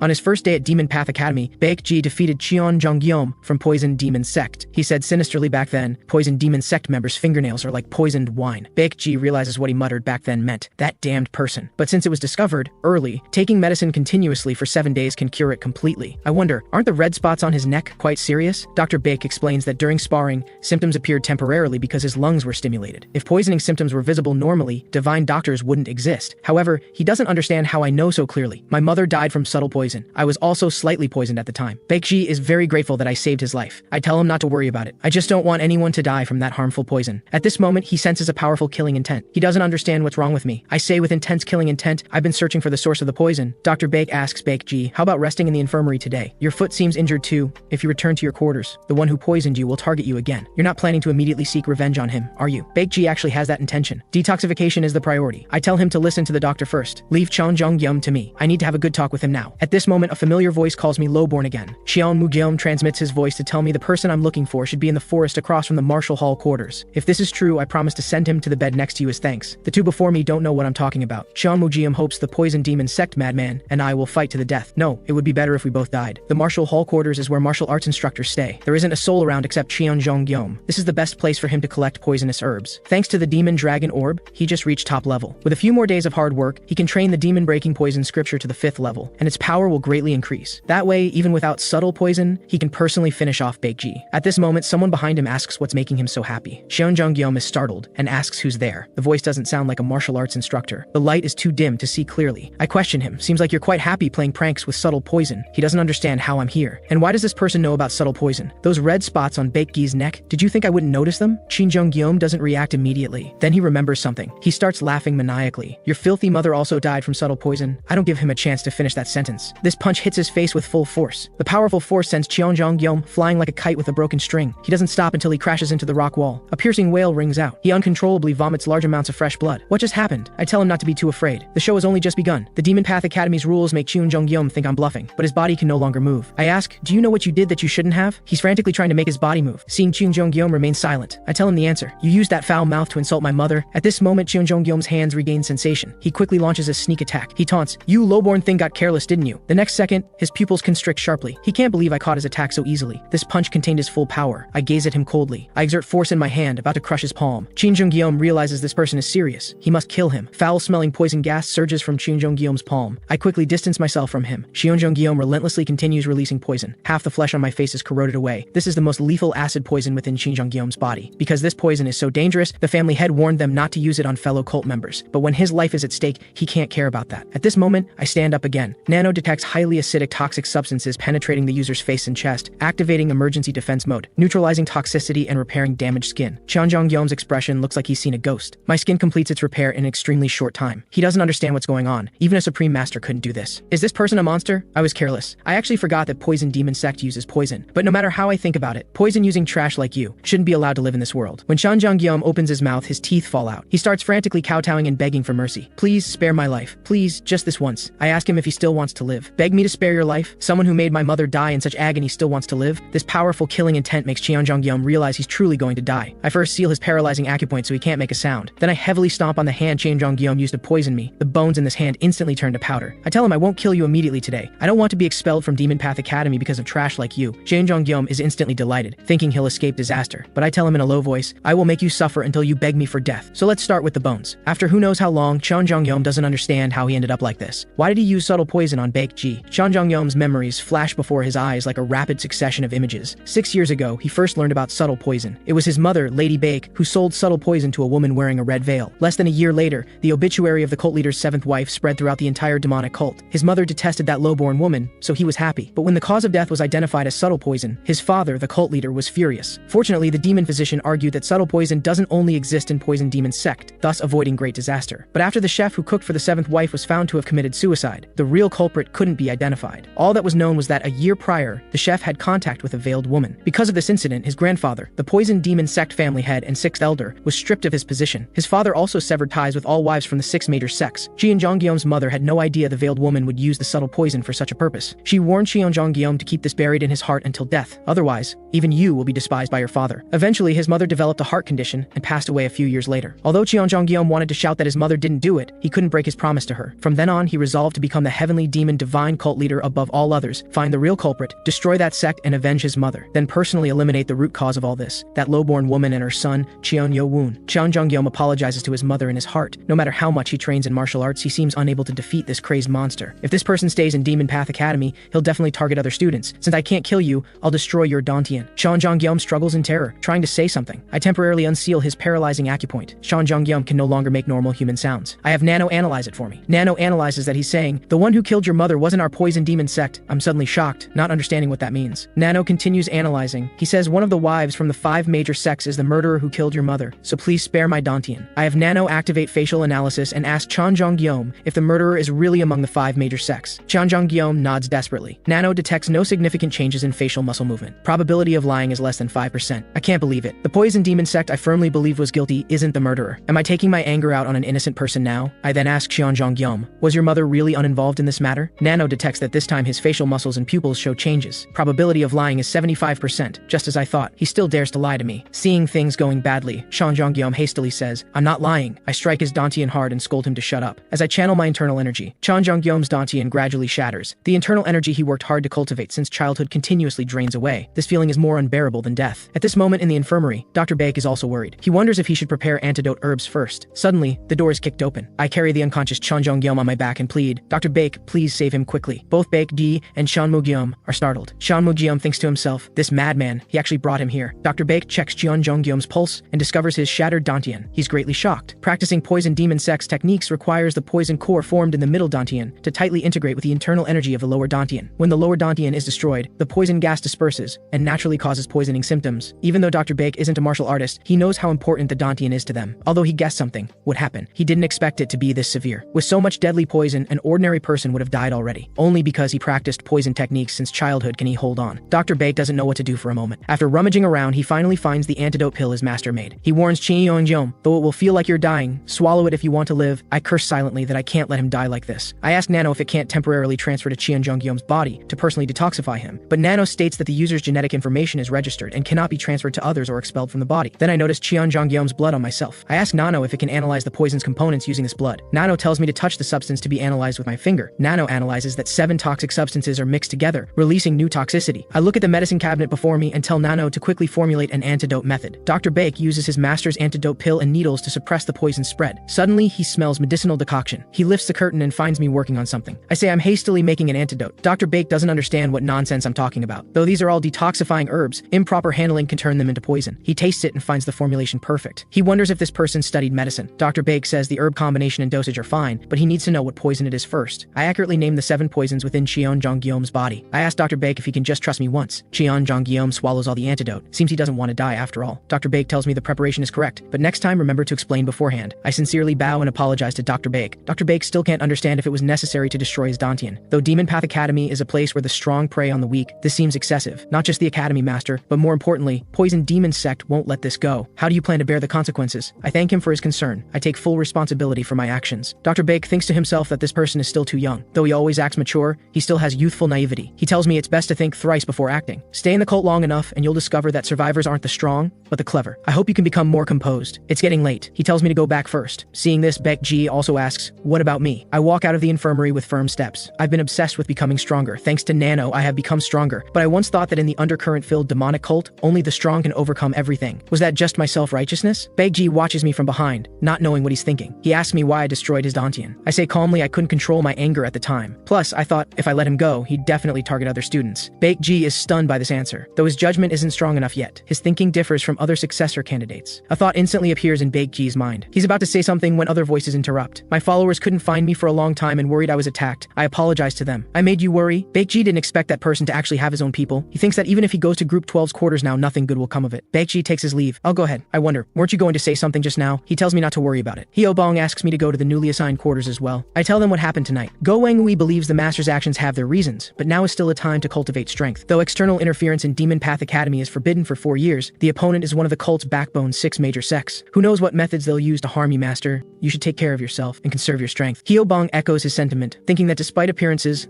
Go Wang Ui is quite practical. I also understand, because I've truly made a deadly enemy of Poison Demon Sect, I need to be prepared. In comparison, Hyo Bong is more worried about how the Academy Master will handle this matter. For martial artists, the Dantian equals life. It's my fault. I couldn't restrain my anger and acted without a complete plan. Early the next morning, I'm brought to the Academy Master's office. What I worried about has happened. I respectfully salute the Academy Master. The Academy Master doesn't speak, writing something. I stand quietly like this. Who knows how long passes? The Academy Master finally puts down his brush. He complains, thanks to you, writing the incident report took some time. Don't feel hurt because I didn't respond to you. He tells me to sit there. Li Hua Mayong says, let's settle official business first. As Academy Master of Demon Path Academy, let me say a few words. Destroying a martial artist Dantian, which is equivalent to their life, is something that has never happened in Demon Path Academy's long history. It's utterly foolish. If this is overlooked, Li Shuamyong fears foolish people will repeat it. He orders student number 7, Qian Yo Woon, to return the yellow badge and reflect in solitude in the confinement cave for 5 days. I didn't expect the punishment to be this light. I thought I would be eliminated. Li Huamayong states, only failing the exam or killing other students in official duels requires leaving Demon Path Academy. Hearing this, I can't help but feel relieved. However, Li Huamayong warns me that returning the yellow badge means being stripped of the group leader position. Being locked in the confinement cave for 5 days means only 1 day remains to obtain a yellow badge again. I'm suddenly startled. By then, probably no instructors will have yellow badges left. Li Huamayong thinks to himself, in principle, this person should reflect for at least 7 days. Consider this a small opportunity I'm giving you. Li Huamayong's aura suddenly erupts. The powerful energy makes my entire body sting. With my level, I can't gauge it at all. Next, Li Huamayong will speak as a senior of the cult, not as Academy Master, about your foolish behavior. Li Huamayong uses his energy to isolate external sounds, because if the following words leak out, things will become very troublesome. Li Huamayong, frustrated at his unfulfilled potential, says, I thought you'd be someone who achieves great things, yet you did something worse than trash. I'm utterly disappointed. Is that how you do things? You cause trouble and don't clean up after yourself? Li Huamayong's words confuse me. He warns me, if you're going to do it, leave no loose ends. Yet you carelessly left him alive, planting future trouble. It's foolish. The consequence of poor cleanup is death. If you want to survive, become cleverer. Don't just see the next step. Think about what comes after. Dr. Bake's and the Academy Master's words make me realize I'm still immature. Li Huamayong asks, what's your purpose for entering Demon Path Academy? I raise my head again. I answer, to become stronger than anyone. Li Huamayong continues asking, are hatred and anger the driving forces that support you to survive and keep getting stronger? But you're a successor candidate. As a successor candidate, must you remain immersed in hatred and anger until reaching the finish line? Your rage will destroy everything. In the end, even you will be reduced to ashes. These words make my heart pound wildly. Li Huamayong asks seriously, do you understand? I answer somewhat uncertainly, I think I understand. Li Huamayong stands up and continues, if you're determined to survive here and become the cult's future, you must have a burning heart but a cool head. Otherwise, forget about revenge. I understand the Academy Master is right. I only think about revenge, ultimately just wanting to eliminate the 6 major sects that killed my mother. But what comes after? Revenge is only part of my path forward. It's not the destination. I'm not calm enough. Li Huameong sees this person isn't completely foolish and can still listen to reason. If he understands his shortcomings and improves them, the heavenly demon divine cult will give birth to an unprecedented true monster. And what helps him grow won't be that drunkard's teachings, but these sincere words I've spoken. The energy isolating sound dissipates. I take out the yellow badge. I cup my fists and thank the Academy Master for his guidance. Li Huameong immediately orders, take this person to confinement at once. Soon, a notice about me is posted. Students discuss among themselves. Has he gone mad? A mocking laugh suddenly appears. Blade Demon Sect successor candidate Xian Ryu Chan can't stop grinning, thinking this person has truly gone mad. How did he even think of destroying a Dantian? He originally thought a 3-way standoff would form. Now it seems there's no need to worry about that. He alone will take the lead. Sword Demon Sect successor candidate Xion Gyeong-un also smirks to himself. Dark Demon Sect successor candidate Xion Mu-yeom remains silent. No one knows what he's thinking. My team members are all dejected, not knowing what to do. Go Wang-Ui thinks to himself, even when the master returns, only one day will remain. By then, we might have to seize badges from other groups. At this moment, a voice breaks the silence. Unexpectedly, Baek-ji appears. The confinement cave at high hour the next day. I'm continuously practicing the supreme sword technique on the blue jade stone. 2 days have already passed. I still have to eat this bitter hard thing for 3 more days. I don't know if it's because it's damp and stuffy, but I'm sweating profusely. An ordinary student probably couldn't last a day here. Though this is narrower than a personal training room, at least no one's watching inside. At this moment, the stone door suddenly opens. I wonder, it's not time to open the door yet. And who is this person? Why is he radiating such killing intent toward me? The visitor slowly raises his hand. My body instantly loses control and floats up, its void grasping. The person says ominously, so you're Cheon Yo-woon. Last night, Cheon Jong-gyeom was sent back to Poison Demon Sect's estate. Poison Demon Sect Lord Baek-oh sees the report and trembles with rage. The other elders unanimously agree they can't just wait for that person to leave Demon Path Academy. They devise various methods to put him to death. But Baek-oh understands what Poison Demon Sect became after Lady Shua's death 6 years ago. After that incident, the cult leader kept his distance from the 6 major sects and sought to weaken their power whenever he could find a reason. He understands that harming a student who entered Demon Path Academy would give the cult leader that reason. Baek-oh plans to personally meet the left guardian. At this moment, I'm being firmly suppressed by Baek-oh. Even using full internal power, I can't resist. I understand this is an unfathomably skilled master. Intense hostility radiates boiling killing intent. Though I don't know how such a master appeared in the confinement cave, he definitely has ill intentions toward me. I start twisting my muscles with full force. Baek-oh is also startled. This person isn't using internal energy but brute force to resist. Is there someone with such strong external cultivation? Baek-oh knows this can't continue. I'm firmly gripped by the neck. Nano senses the threat and is about to activate emergency defense mode. I hastily tell it to wait. Rash confrontation will cause internal injuries. This person clearly has some purpose in coming for me. Baek-oh didn't expect that the one who did that to his grandson would be quite impressive. Only now do I understand. This person is the Poison Demon Sect Lord. Strange Poison Demon Staff Baek-oh. Baek-oh is surprised this person is only at his coming of age year. Before death, he shows no trace of fear but rather a streak of viciousness. He thinks it seems a lesson is still needed. I'm heavily struck and sent flying into the stone wall. Immediately after, Baek-oh continues channeling his energy. I fly back into his hands. Baek-oh thought this would extinguish his arrogance. Yet his viciousness doesn't diminish at all. He thinks that if he lets this person go, there will surely be grave consequences in the future. The force in Baek-oh's hand gradually increases. I ask him, do you want to violate the cult's rules and kill me? Baek-oh sneers. If I kill you and destroy all evidence with acid poison, who do you think will notice? I answer calmly, traces can be erased, but if I disappear, Poison Demon Sect will naturally be suspected first. Baek-oh assures me, the moment you leave Demon Path Academy, I'll make you experience unimaginable pain. I'll tear you to pieces, subject you to death by 1,000 cuts and feed you to wild beasts, then destroy your Dantian, and until your last breath, you'll beg me for death. Baek-oh channels his energy again. He forcibly opens my mouth. This time he uses sound transmission to tell me he's giving me a small gift, to make you meet me soon. I'm forced to swallow something. Baek-oh continues with sound transmission saying this poison won't threaten your life, but if you tell anyone about swallowing the pill just now, even if I'm suspected, I will definitely kill you. Baek-oh turns and says, we'll meet again in the future. He leaves the confinement cave just like that. I stare intently at his retreating figure. Li Huameong asks Baek-oh, didn't we already have an agreement? Baek-oh apologizes. I couldn't help but give him a small lesson, but not enough to cause internal injuries. Don't worry about it. Li Huameong sighs. He reminds Baek-oh to remember the agreement. You can't harm him during these 4 years at Demon Path Academy. Baek-oh tells him not to worry. Li Huameong turns to look at the confinement cave. He thinks to himself, the time I can protect you from external harm is only 4 years. After that, your survival will depend on yourself. Cheon Yo-woon. Nano detects toxic substances entering the body through the user's esophagus. I hastily tell it to expel them immediately. But Nano states that the poison's effect is to disperse partial energy. If the toxic components are removed, it can stimulate the Dantian and activate energy like the Demon Dragon Orb. I understand. Baek-oh wants to weaken my internal energy, so I fail the 3rd stage exam and get eliminated from Demon Path Academy. I'm truly sorry. If I didn't have Nano inside me, I'd have to follow your plan. Nano quickly extracts the toxic components and expels them from the body. The intense foul smell makes me cover my nose. According to Nano, the remaining substance can produce the same effect as the Demon Dragon Orb. I begin circulating energy using the Limitless Heaven technique. Nano also begins promoting the user's metabolism to maximize the medicine's effectiveness. Absorption complete. I slowly open my eyes. It's truly incredible. My 1 cycle of internal energy has increased to 1.5 cycles. Strange poison demon staff practically gave me a great gift. But then again, without Nano, there would truly be big trouble. Everything is due to my wrong judgment. I resolve to never make foolish judgments again. After wiping myself clean with my upper garment, this clothing truly can't be worn anymore. My greatly increased internal energy allows me to keenly sense a faint breeze from behind. At this moment, I notice a crack in the stone wall. I recall the strange sound when I crashed into the stone wall. It seemed hollow inside. I knocked twice on the crack. Without even using much force, it crumbles apart. It looks like if I dig a bit more, I'll be able to pass through here. After digging for a while, I finally break through. I expected to find a more spacious cave. Turns out it's a passage leading somewhere. I have Nano activate night vision mode. It looks like this place was deliberately sealed. I suspect something might be hidden here. Nano detects a faint luminescence inside the passage. Could it be luminous pearls? I think to myself. As I reach the end, it gradually brightens. I have Nano deactivate night vision mode. The end of the passage is unexpectedly spacious and bright. I never imagined such a place could be hidden inside the confinement cave. The exit over there is sealed off. This really is an abandoned place. At this moment, I notice some marks on the ground. They look like stone monuments, and there's more than one. Instantly, I have a theory. I have Nano display a holographic image of the blue jade stone monument from the first floor of the secret manual library. Then I have Nano analyze whether the marks on the floor match the placement of this monument. Nano quickly completes the comparison, confirming this is where the first floor monument originally stood. I have Nano continue analyzing the original location of the second floor monument. The second floor monument's location is quickly determined. Indeed, this is where those blue jade stone monuments originally stood. But I don't understand why they didn't move all those monuments to one place, instead displaying them on different floors. And what exactly is that stone peak? On the front of the stone peak are 4 bold characters: Heavenly Demon Sword Art. When thinking of the cult leader, the strongest member of the Heavenly Demon Divine Cult, everyone thinks of one martial art. That is the Heavenly Demon Divine Art, called the peerless and unmatched divine technique of the demonic path. It's one of the 3 great divine arts in the martial world. But I've never once heard of the Heavenly Demon Sword Art. I don't even know if it's an internal cultivation method or a sword technique. According to Guard Jang, the first martial art the cult leader mastered was called the Heavenly Demon Sword Technique. Could that be the name of the supreme sword technique on the blue jade stone monuments? After comparing the text on the stone peak with the poetry on the monuments, Nano discovers the handwriting is identical. I recall the guard warrior on the first floor of the secret manual library once said that the monuments were rumored to contain the sword technique with the insights of the Heavenly Demon Ancestor. I finally understand. The true name of the supreme sword technique containing the Heavenly Demon Ancestor's final insights is the Heavenly Demon Sword Art. There are also some holes on the stone peak, resembling an ascending dragon. I begin to ponder what this means. Could it be related to the number of holes again? There are 24 holes in total.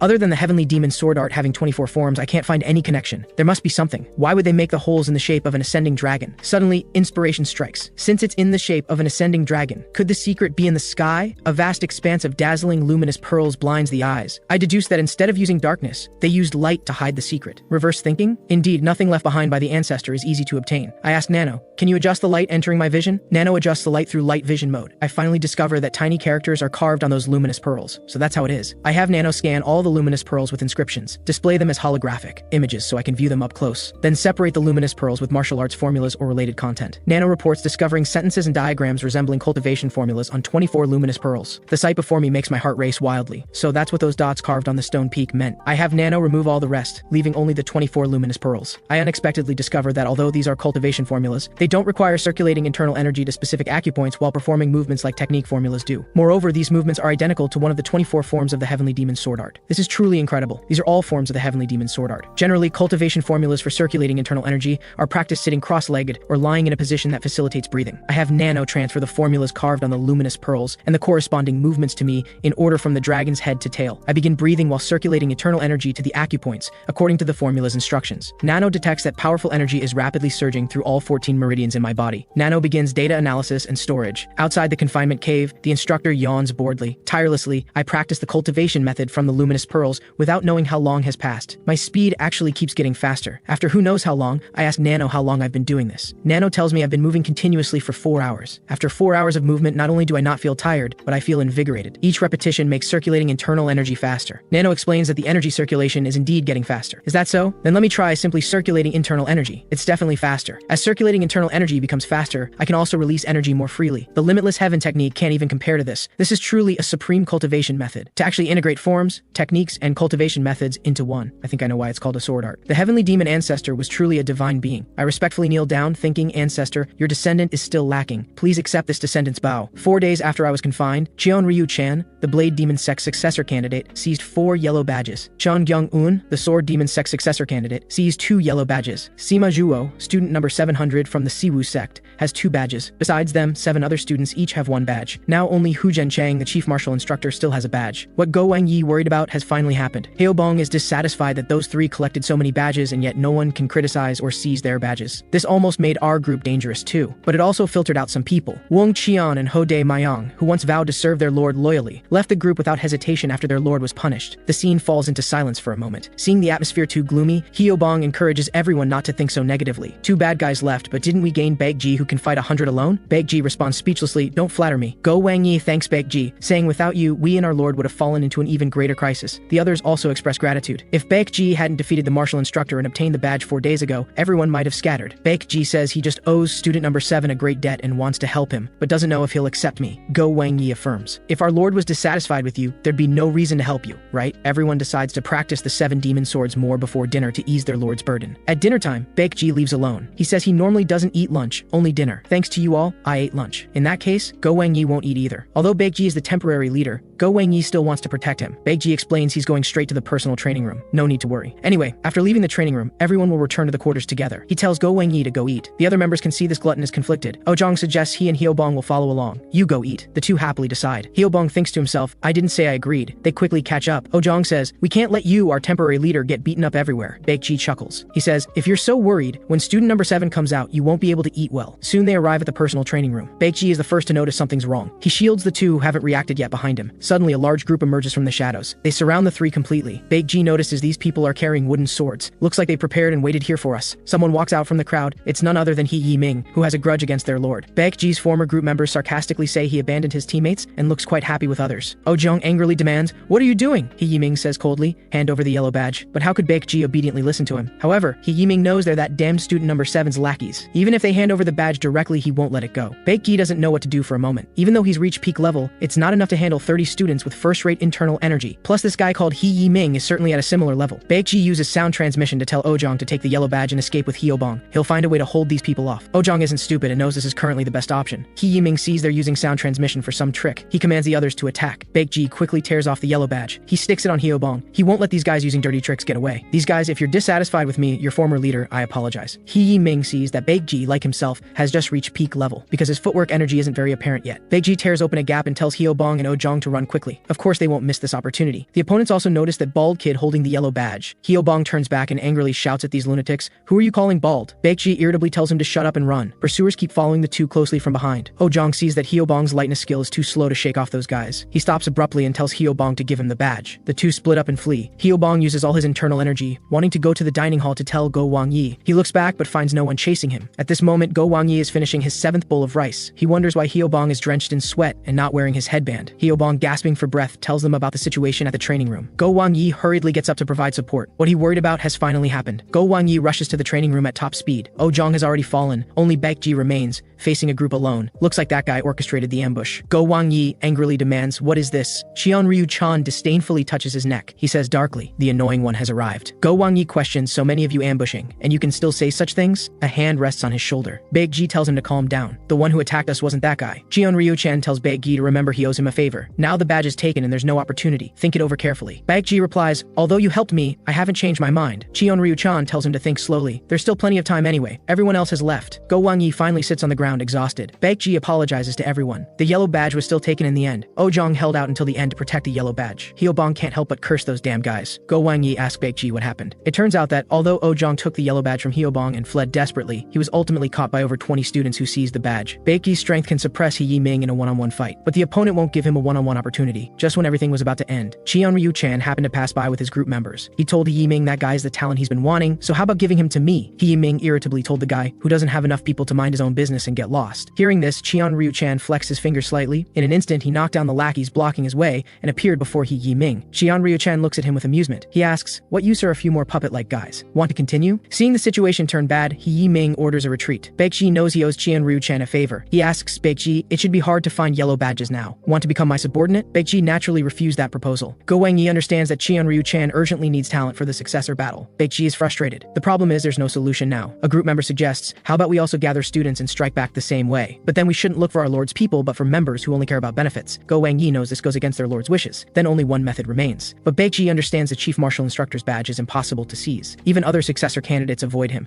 Go Wangyi knows now they can only trust their lord. Hyobong plans to send Ojong to the infirmary first, then return. No matter what, he still wants to say something. I trust our lord as much as you, Go Wangyi, but constantly relying on him doesn't seem right. Subordinates should act like subordinates and do what subordinates should do, right? If there's really no other way, until our lord comes out tomorrow, how about recruiting a few more students who can become subordinates? Hearing this, Go Wangyi's expression darkens. Hyobong feels a bit embarrassed, asking if he spoke too harshly. Go Wangyi bursts into laughter, praising Hyobong for being right. As subordinates, of course they should work hard for their lord. Hyobong, you truly are the #1 subordinate. The others also praise Hyobong for being proper and occasionally saying useful things. The next morning at 7 a.m., the martial instructor announces student number 7's punishment is over. I slowly open my eyes from meditative trance. Both martial instructors are somewhat surprised. This kid's body is truly perfect. The key is this guy who was trapped alone in the cave for 5 days has eyes even more spirited than before confinement. Lim Pyong asks why I'm not wearing a shirt. I take out the foul-smelling clothes. He's annoyed, asking what on earth I did to these clothes. The other instructor enters the confinement cave. He looks around. Hearing him say there's nothing abnormal, I breathe a sigh of relief. Fortunately, he didn't see the hole blocked with stones. I ask how many yellow badges remain. Lim Pyong is somewhat gratified this kid hasn't given up, answering there's one left, and whose hands that one yellow badge is in goes without saying. Lim Pyong reminds me I should be very clear it's not the only option. I also understand seizing other students' yellow badges would be simpler, but I call out to the instructor. I want to go to instructor Hu Zhenchang right now. Lim Pyong can't help but doubt he heard wrong. The other instructor asks if I've gone mad. Where does this arrogance come from? Do what's within your ability. Lim Pyong also tells me not to be reckless. Haste makes waste, act prudently. I thank them for their advice, but I still hope they can give me this opportunity. Lim Pyong thinks to himself, did this guy not learn anything from this punishment? Seeing me so stubborn, Lim Pyong has no choice. He reminds me to avoid getting injured, otherwise there really won't be any opportunity. I clasp my fists, saying I'll definitely keep it in mind. Hyobong is trying to recruit others to become student number 7 subordinates, but they don't even have a yellow badge now. No one respects them, leaving Hyobong disheveled in the wind. This is already his 4th rejection. In that case, he plans to keep looking. A crowd gathers at the grand training ground. Hyobong passes by, wondering what happened. The next moment he sees the person he's been thinking about day and night. His lord, Cheon Yo-un. No one knows what I'm doing here. Chief instructor Hu Zhenchang comes out. He didn't expect one of the guys he most wanted to spar with would come to him. I respectfully bow to the chief instructor. He asks whether I want a wooden sword or bare-handed sparring. I choose the latter. Only then do others react, realizing it's a challenge. Hyobong can't help but break out in cold sweat. The chief instructor prepares himself. His powerful aura makes other students wonder how anyone could possibly beat him. Because of this punishment, I lost a lot. To gain the student support, I must reverse the situation. The chief instructor gestures for me to attack first. I clasp my fists, asking the instructor for guidance. In the demonic cult where strength reigns supreme, proving one's power is most effective. I flash forward, closing the distance with the instructor. The speed is so fast even the instructor is amazed, but he has already grasped all the blade movements of the person before him. Yet I don't use blade techniques. Instead, I use sword forms to fight the instructor. Facing the sudden sword techniques, the instructor is caught off guard. The two exchange multiple rounds. The instructor sees that the person before him has broken down sword dance techniques into individual forms. This isn't simple improvisation. To be able to execute sword forms at this level in actual combat, the instructor knows he can raise the difficulty. His body produces an intense humming sound. 4 techniques of the 7 demon swords are executed simultaneously by the instructor. Other students finally witness the 7 demon swords executed at super peak level. I use the heavenly demon sword art to clash with them. The watching students are shocked speechless. This guy perfectly received the chief instructor's 4 sword techniques and becomes even more fierce. This also exceeds the chief instructor's expectations. He understands he can't block sword techniques at this level. He must use protective true energy, but the sword energy has already entered his body. It's too late. I successfully send the instructor flying. The entire arena falls silent. The chief instructor spins and lands. I succeeded just like the holographic image showed. Indeed, the 7 demon swords are similar to the sword of destruction techniques. The chief instructor's body produces a humming sound again. His aura remains. I know the match isn't over. The chief instructor used his full internal power to overcome the sword force. He understands that with a real sword he could only accept death. Although he didn't use his ultimate technique, he didn't hold back either. The chief instructor is somewhat angry. To fully erupt in battle requires going all out. He expelled my sword energy so quickly. I've heard that masters who reach super peak level can expel others' energy that has invaded their body. Indeed, seizing the initiative with the heavenly demon sword art doesn't end the match. The chief instructor's aura is unprecedentedly powerful. He wants to have some real fun. Suddenly his body stirs. His clenched fist suddenly opens. I don't understand why he suddenly lost his fighting spirit. The chief instructor grins. He praises me for being truly astonishing. Progressing by leaps and bounds seems to describe you perfectly. The instructor tears off the yellow badge from himself. He thinks to himself that perhaps a monster beyond imagination will be born in this cult. The instructor places the yellow badge in my hand. He announces that today this instructor admits defeat. You are completely qualified to be a group leader. I'm stunned for a moment, then excitedly thank the instructor. No one ever imagined someone would actually seize the chief instructor's yellow badge. An uproar erupts across the arena. Hyobong rushes over with tears in his eyes. I pat them. Sorry for making you worry. The chief instructor watches this scene, deep in thought. At this moment, someone else calls my name. I don't understand why Baekji is calling me. and why he's so hesitant. Is there something urgent? Baekji drops to his knees with a thud. Hyobong and I are completely confused. I ask in bewilderment why he's doing this. Baekji seems very embarrassed. He says loudly, "Thank you very much. Thanks to young master Cheon Yo-eun, I, student number 18 Baekji, saved my life from the poison demon sect's clutches." The watching students murmur. So the poison demon sect poisoned student number 18. Baekji continues, "Seeing young master Cheon Yo-eun, who helped me confined in suffering, how could I, Baekji, not be moved? I'm at a loss, not understanding what this awkward tone is about. Only now do other students learn that student number 7 was punished because of student number 18. Baekji's face turns purple. He shouts loudly, "Student number 18 Baekji, as a subordinate, will work even harder to assist young master Cheon. Only then do I react. Is this a plan Baekji came up with himself?" The onlookers discuss among themselves. Student number 7 went to such lengths to protect his subordinate. Go Wang-yi uses sound transmission, praising Baekji for doing well, though the script was a bit awkward. Baekji transmits back, "Just this once, doing it as you said." Lim Pyong follows the chief instructor, concerned about how he is. The chief instructor laughs. "That guy fully has that kind of strength." Lim Pyong exclaims in amazement, "What an incredible guy. Such astonishing swordsmanship. Did the right guardian teach that sword technique too?" The chief instructor finds it hard to say. The right guardian is a supreme master. It's certainly very possible. Lim Pyong doesn't understand. Why would a master famous for blade techniques insist on teaching a disciple sword techniques? The chief instructor tells him to go back first. He wants to get some air. He comes to the rooftop and meets with the academy master. If Li Huamayong hadn't transmitted to him then, he almost couldn't control himself. Li Huamayong expresses understanding. After all, anyone would react that way to such sword techniques. The chief instructor fought hundreds of battles with orthodox and unorthodox factions in his youth, and of course fought alongside the cult leader many times. He believes that as a guardian, if the academy master assists the cult leader daily, he should know better than himself. Chan Yo-eun's sword techniques in combat clearly resemble the cult leader's heavenly demon sword technique, and are even more chilling. The heavenly demon sword technique is the supreme sword technique created by the heavenly demon, the founding ancestor of the demonic cult. It's the first sword technique of the demonic path, passed only to cult leaders. Li Huamayong understands. The sword techniques just now, though at first glance very similar to the heavenly demon sword technique, are even more excellent. This kid's swordsmanship actually surpasses the heavenly demon sword technique that symbolizes the cult leader. Li Huamayong immediately thinks of the blue jade stone monuments rumored to contain the heavenly demon ancestor's final insights. But the back of the monument was damaged. He's looked at it several times, but understanding it is impossible. The chief instructor is about to voice his speculation. Li Huamayong stops him, ordering to keep this matter secret for now. The chief instructor knows the academy master is thinking the same thing. It seems this is the better approach for now. Student number 220 walks up to me. She heard the story of my sacrifice for my subordinate and is deeply moved. "I heard you employ talent regardless of gender or sect. If you accept me, Hu Shuanghua, I will loyally serve young master Cheon Yo-eun unto death." Go Wang-yi's face immediately turns red. Baekji wonders why he's blushing. Student number 79 also hurriedly kneels. "Although my martial skills are not strong,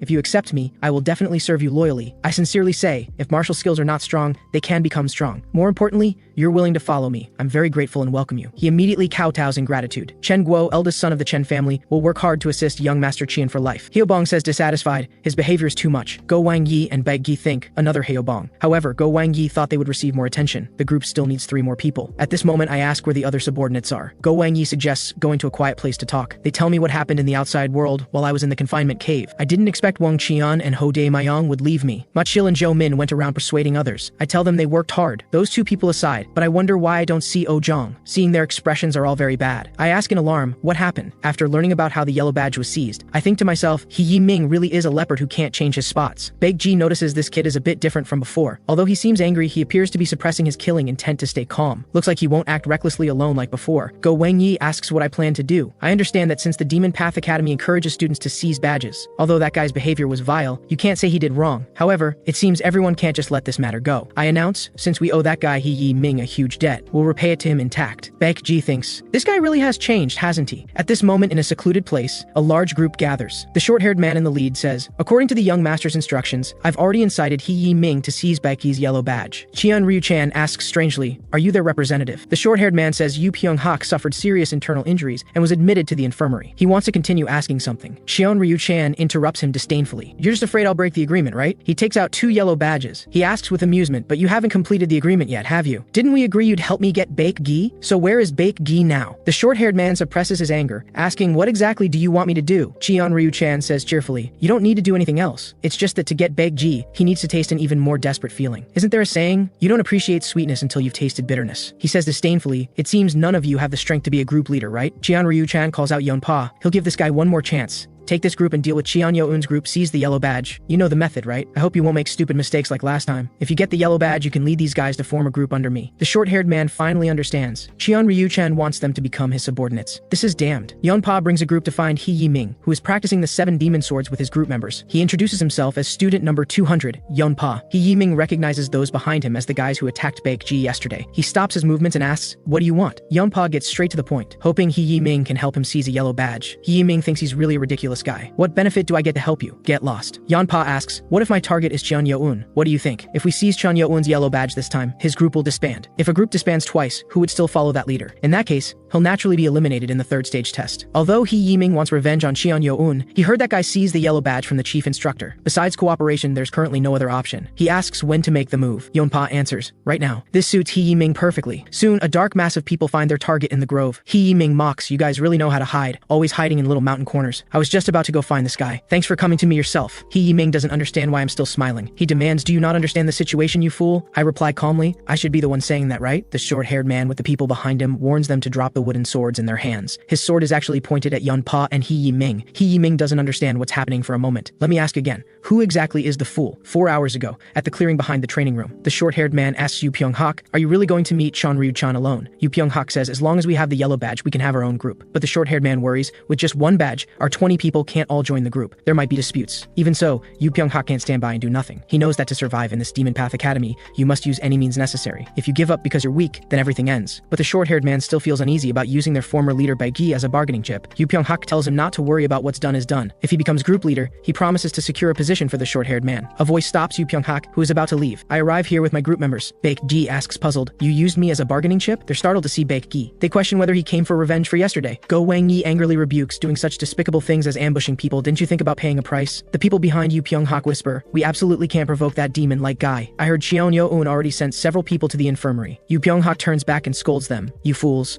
We have more people. I say displeased, you're the extremely foolish one. To say such things in front of me. I suddenly grab Yu Pyong-hak's hand. I keep telling myself to control my strength. I punch Yu Pyong-hak. He immediately flies backward. This scene drains the color from everyone else's faces. Yu Pyong-hak immediately foams at the mouth like a dead dog and passes out. Hyobong angrily demands, where's the yellow badge? Didn't you guys break all of Ojong's fingers and seize the badge yesterday? The short-haired man says guiltily, it's with student number 108, He Yiming. Just as I expected, that greedy guy wouldn't give them the yellow badge. Hyobong punches the short-haired man hard in the face. Baegi tells him to wait. He asks the short-haired man what he meant by using me as a bargaining chip. The short-haired man answers, young master Cheon Ryu-chan of the Blade Demon sect had a seize your badge, wanting to put you in crisis. Hearing the name Cheon Ryu-chan, I pause for a moment. Baegi finally realizes this was all a trap, and he was thinking he owed that guy a debt. He asks the short-haired man, so, as compensation, did he give you the promised yellow badge? The other lowers his head in shame and apologizes to Baegi. Without hesitation, Baegi turns and curses them as a bunch of trash. Hyobong curses him as a despicable guy. He wants to make this guy taste the pain Odong suffered. Fists fall like raindrops on the short-haired man's face. Go Wang Yi tells Hyobong to wait a moment. He uses sound transmission to ask Hyobong, are you satisfied just torturing this one guy? Trust me,